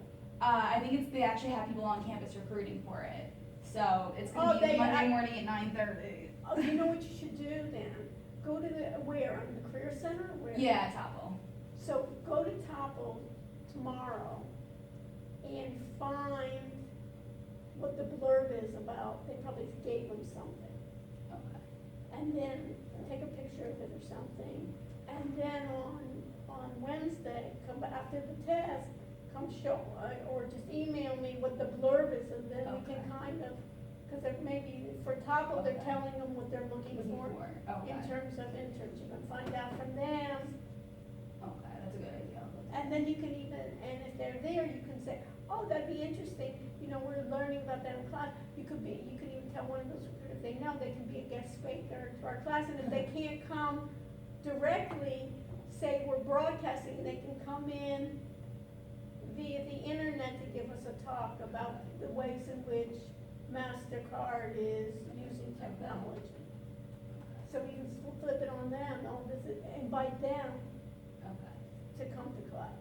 Okay. And Yeah. you're already having more self-confidence as you're inviting them, and we've had guest speakers, and we'd like you to come and talk about, and then you can even say, are you exploring blockchain? Okay. Ask them, they probably even don't know, but say, you have to read the article anyways for the class, right? So say that we're exploring blockchain, and we see that, you can even say, when I know now that blockchain, one of the stumbling blocks of blockchain is it's secure, but it's slow in processing, and I know for number of transactions, it would be difficult since you have to submit many transactions at a time. Later down in the road, it seems like maybe, do you think blockchain would be of use to your company? So you know what I mean? So you can already, even if you can get around it, you can even already start talking about something about blockchain, that you'd be curious, are you doing anything? And ask them questions about what their innovation lab is. Okay. and that you've read online about their technology innovation lab, and if they can tell you, and once they start telling you, then you can put in what you know of what they're telling you on there.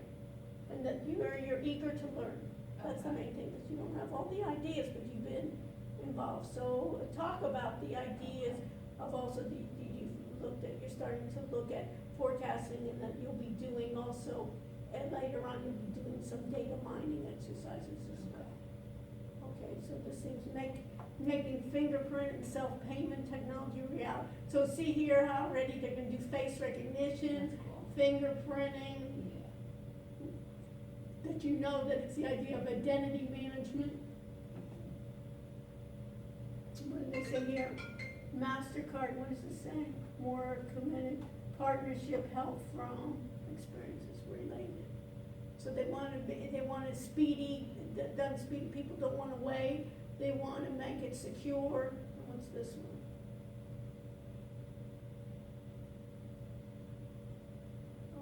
Combining payments, mapping technologies, so that whole idea of mapping, cities, people on the move, what are they saying here? MasterCard, did I announce what?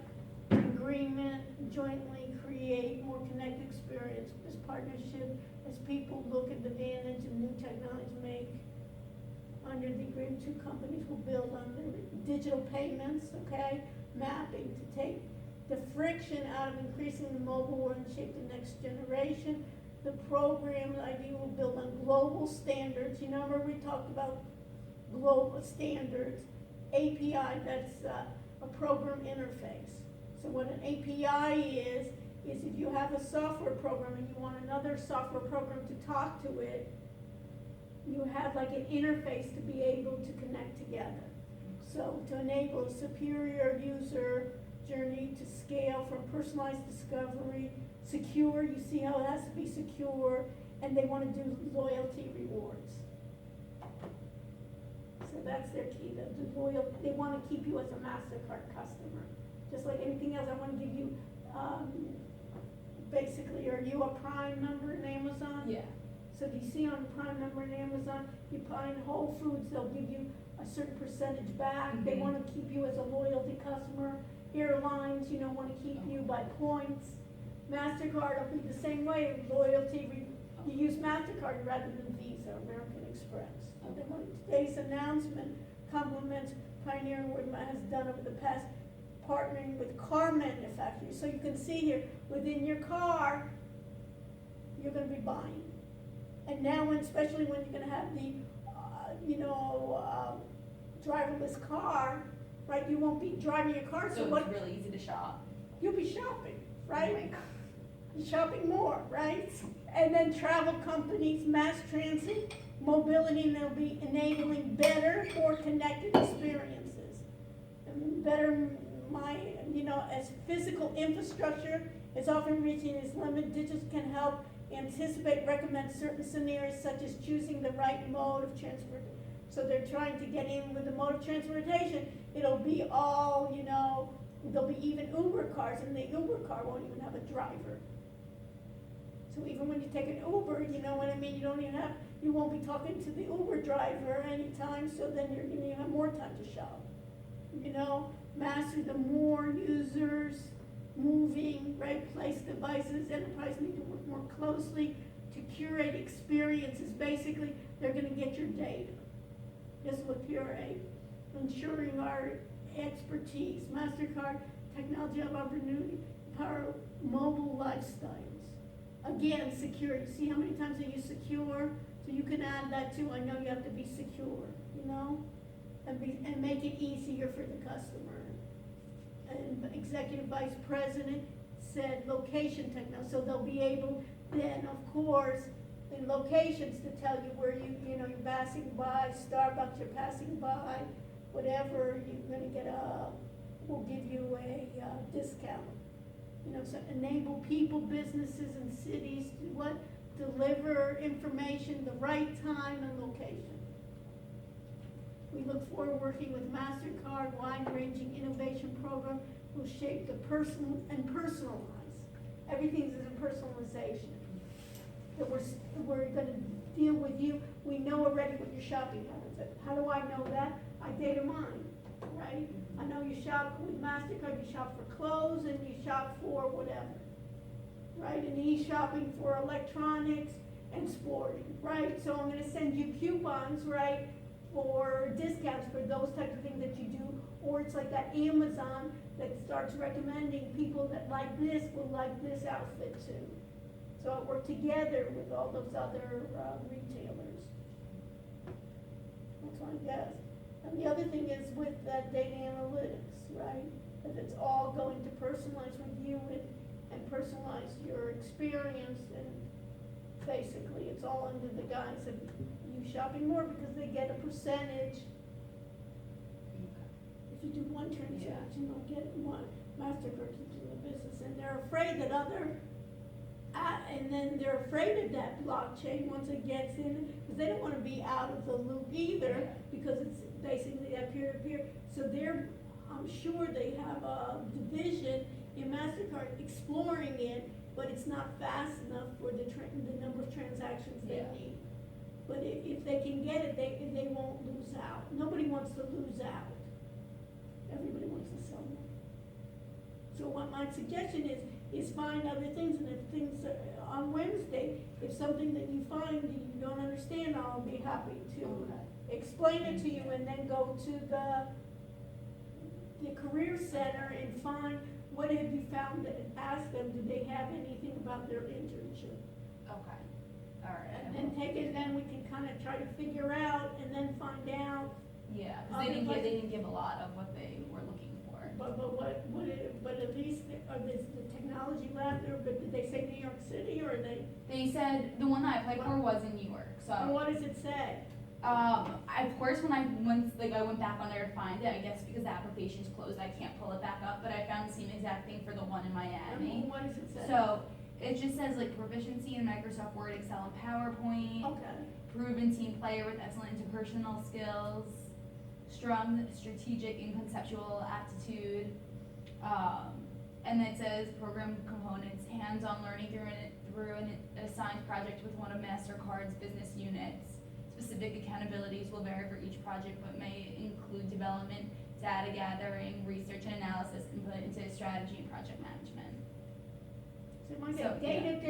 It's all data. It's all data, it's all analyzing the data, and you know what it's gonna be on, trying to look at their own users and potential and data mining and so forth, but it's data analysis.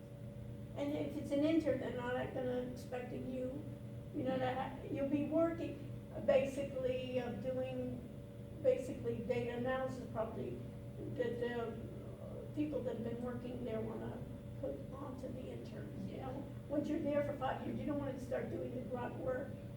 Right, let's get an intern to start inputting the data, or analyzing, or cleaning up the data, right, or reviewing it, or in the beginning, putting it to it. And then they'll go to their bosses and prepare it. So, but it's a way in which you can already get in there, and it looks, and if they like you, they'll offer you a job, and even if you don't like them, you've already got something on your resume that you can know that, what's your major? I just actually decided I'm going to do business tech, business law, double major. So, because I actually want to go into the entertainment industry. So I know it's like the technologies are really what I need, and then the law is obviously helpful with, everything. So if I don't end up so doing, next week we're supposed to have this woman, she's we're supposed to have next month, 2 attorneys coming. Oh, really? And one is, and they're both emphasizing blockchain. Yeah. This one, she's basically, and it's funny, she spends her time in New York and Miami. That's funny. And she just said that she's coming, and I said, well, when do you wanna come? And she goes, well, I'll be in Miami, she was gonna go to, I think, Switzerland or something earlier, and then she said, well, after my trip from Switzerland, she put it on her calendar for next week coming. So you'll see about the ideas that law's gonna be so different too now with technology, and it's basically all gonna be outsourced there too. Yeah, that's crazy. Yeah, but it's good with the entertainment. And what do you wanna really do? What's with the entertainment thing? I've always kind of been like all over, but possibly something with like content acquisition and distribution. And like, if I don't this summer end up doing the MasterCard thing, I might do the Onward program with Israel and get to do a business tech internship there. And they actually have a new program called Excel where they only take 10 kids out of like all the kids in the United States, but they basically offer you all the resources you need to start your own startup, and you stay there for 10 weeks in Israel.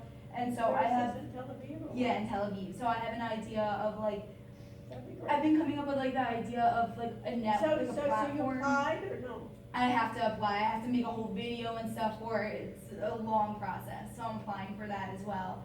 Have you been there already? I did Birthright last summer, Mhm. so I loved it. And now I think I want to go. I think Tamara was going too, wasn't she? She was going, okay, yeah. Yeah, it's so- awesome, Yeah, so that's, I mean, you can't go. and it's wrong. such a good place for business tech. Yeah, so. yeah. And you can be really anywhere in the world with it, Yeah. yeah, so, something, so people would do, okay, great, so you got some ideas there, okay. Yeah. Thank you so much for your help. Well, my pleasure, okay, so we're ready? Yeah. Now we're gonna go home and we're gonna Yeah, but start same- studying. But once you start studying, it's the same, it's almost like practicing for the, interview. Yeah, it's just gonna be So- helpful. Right, it's basically, talk about it, and, talk about what your ideas are. I do more on sharing what your ideas Okay. are, and then asking them questions. You wanna get more information, once they tell you about like their technology lab and what are they doing, then you can interject. Okay. Rather than just, and have them ask you questions, you ask them questions and make it into more of a conversation that you're interested in finding out really what they're doing there. Okay, perfect. My pleasure. Okay. Have a good week. See You you too. on Wednesday. See you on Wednesday, and then if you find something, you can talk to me after the class, Okay. or you can send me something. All right. Perfect. I will. Thank you so much. My pleasure.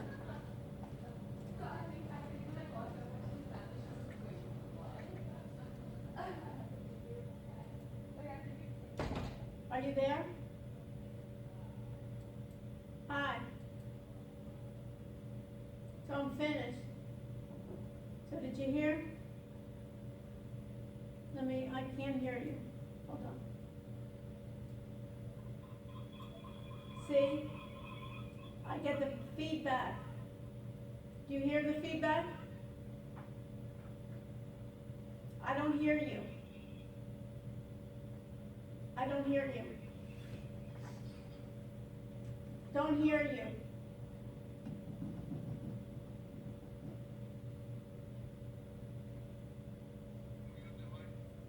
What? Yes. A little. I hear an echo of myself.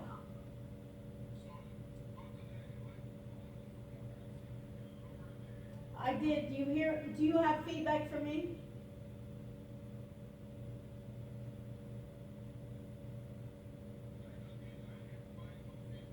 Okay.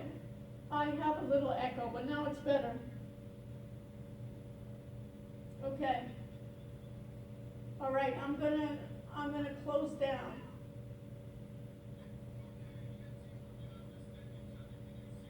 Yes. Yes. I see you wearing 305-668-7425, 305ontrial.biz. Yes. You're not completely clear. Audio. The audio is first when I speak, I hear a little echo.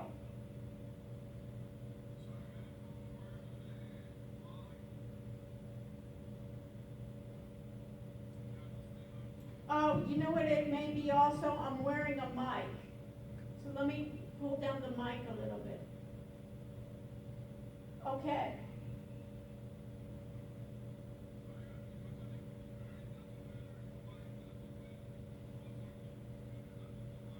No, but I have the mic on the Crestron. I'm wearing a Lapeer mic.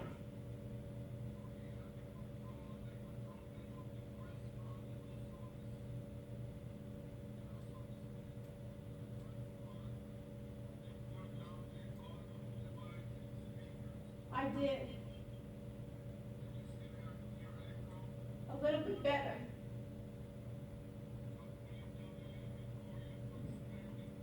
Yeah.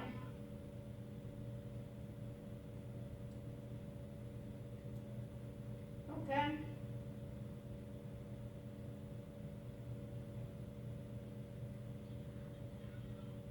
You're a little raspy.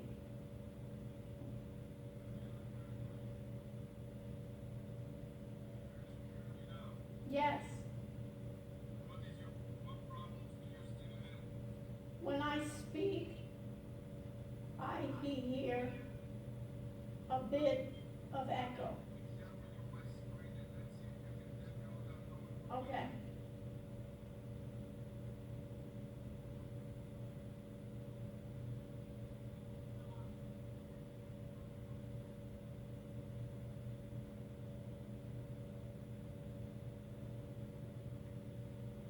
I see your face. I don't see your screen.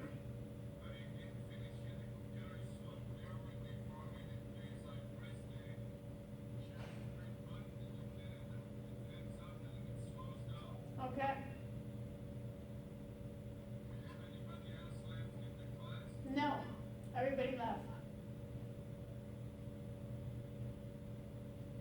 I just spent time with students.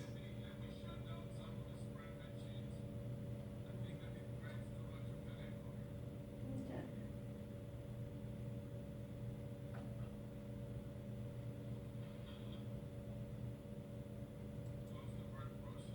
That's much better. What did you do?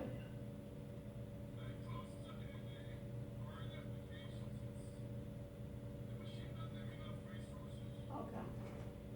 Let me shut down some things too. Let me shut down some things too. Maybe that's causing me.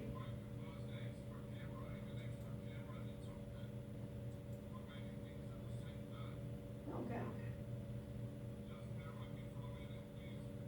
I am.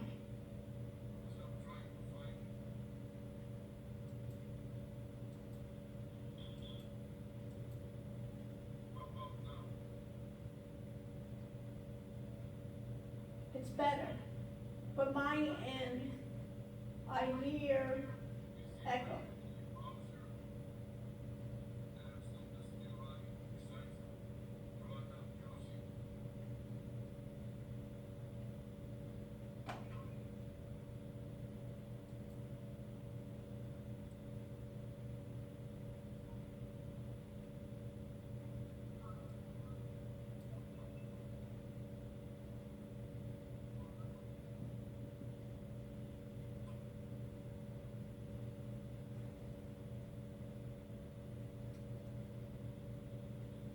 Let me see. Still bad. Can you hear me? Yeah. No.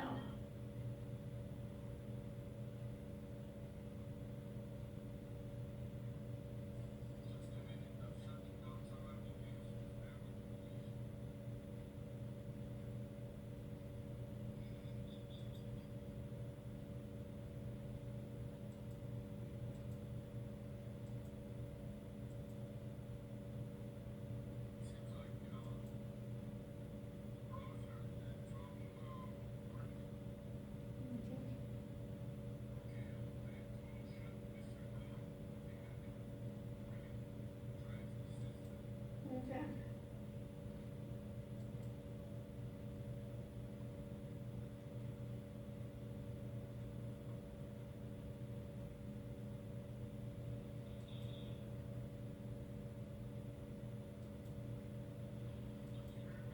Yes.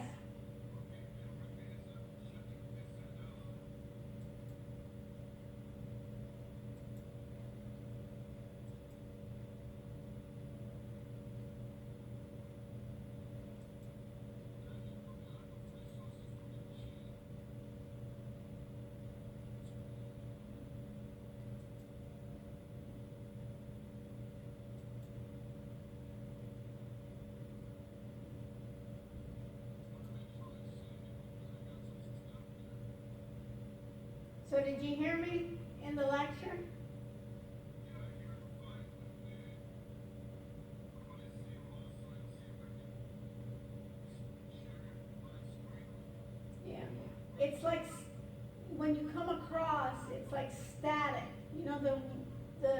of static sounds? I can understand you, but it's not a clear sound.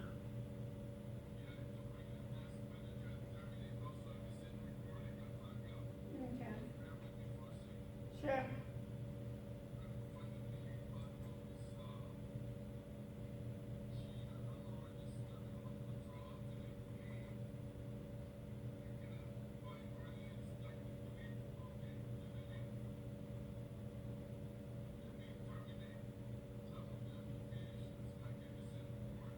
Okay. Okay.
Yeah, you wanna minimize it, then I can see everything else. Now I just see you sharing, but I don't know it's, so now minimize that screen and then go to another screen.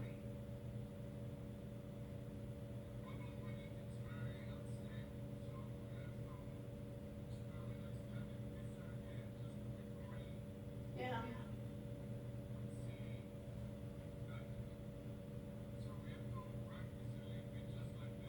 Yeah. And how does my voice sound on your end? Because my end, when I speak, it sounds like I'm speaking in a tunnel. I can understand what you're saying, Tim. Now I see a spreadsheet.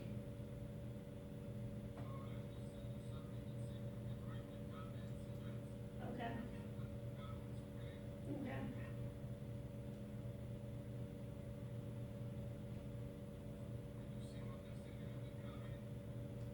I see that you sent me trygoogle.com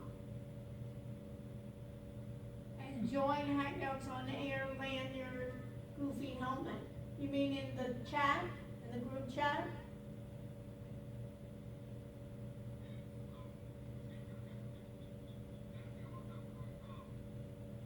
I can't tell because I can see your task manager. I can see Google Chrome, Microsoft. Your spreadsheet in the back. What? Yeah. The voice is not good. The audio.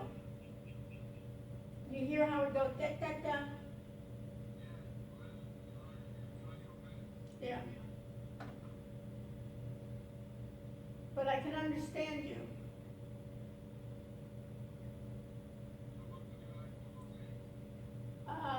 Shut down Cheryl team.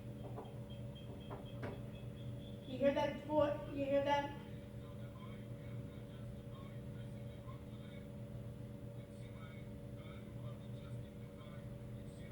No.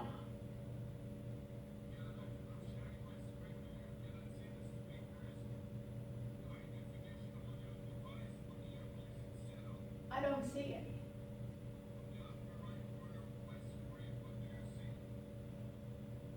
I don't see it. You wanted to maybe, let me turn off the group chat. Let me exit, close the group chat. Now what are you showing me? I see that you're doing the MSN recorder. I see that part. But I don't see your volume control of your audio. Oh, your speaker, because my face is Dr. S. Rushy, and you are overlapping the speakers. No. Move that speaker volume definition, because those little faces that you have, then I don't see it. All I see is the beginning where it says open mic. Now I see it. Yeah.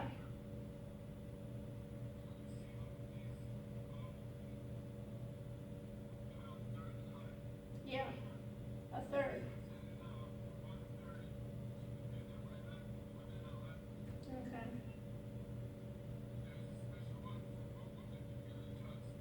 Google Hangouts. Yeah.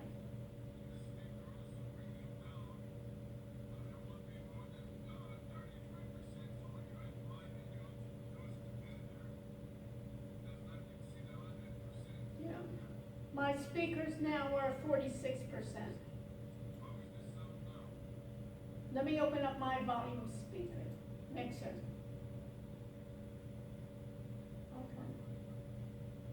Let me reduce mine. Yes.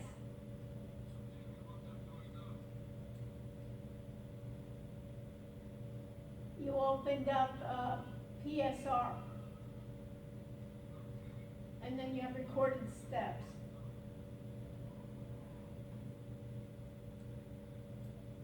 And now you opened up your saving.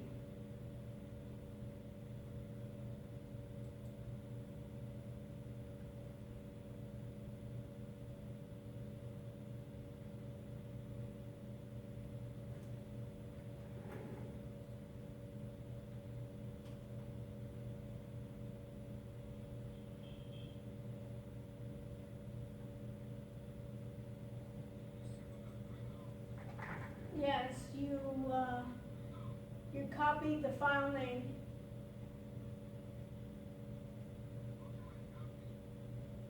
The file name. You went too fast. But for your pisser,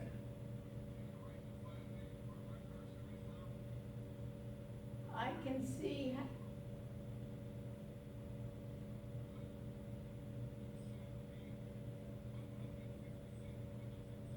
10H8/2018. That is the time. You got an MSN error, and that's the new file for the steps recorded on your PSR.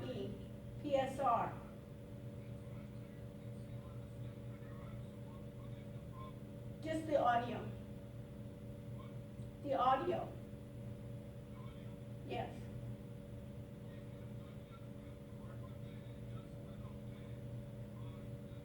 Yeah. But it's besides the volume, it's the quality.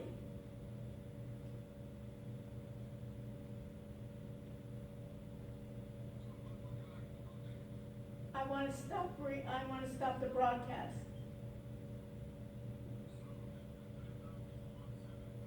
Yes. In about 20 minutes. 20. Yes. Yes.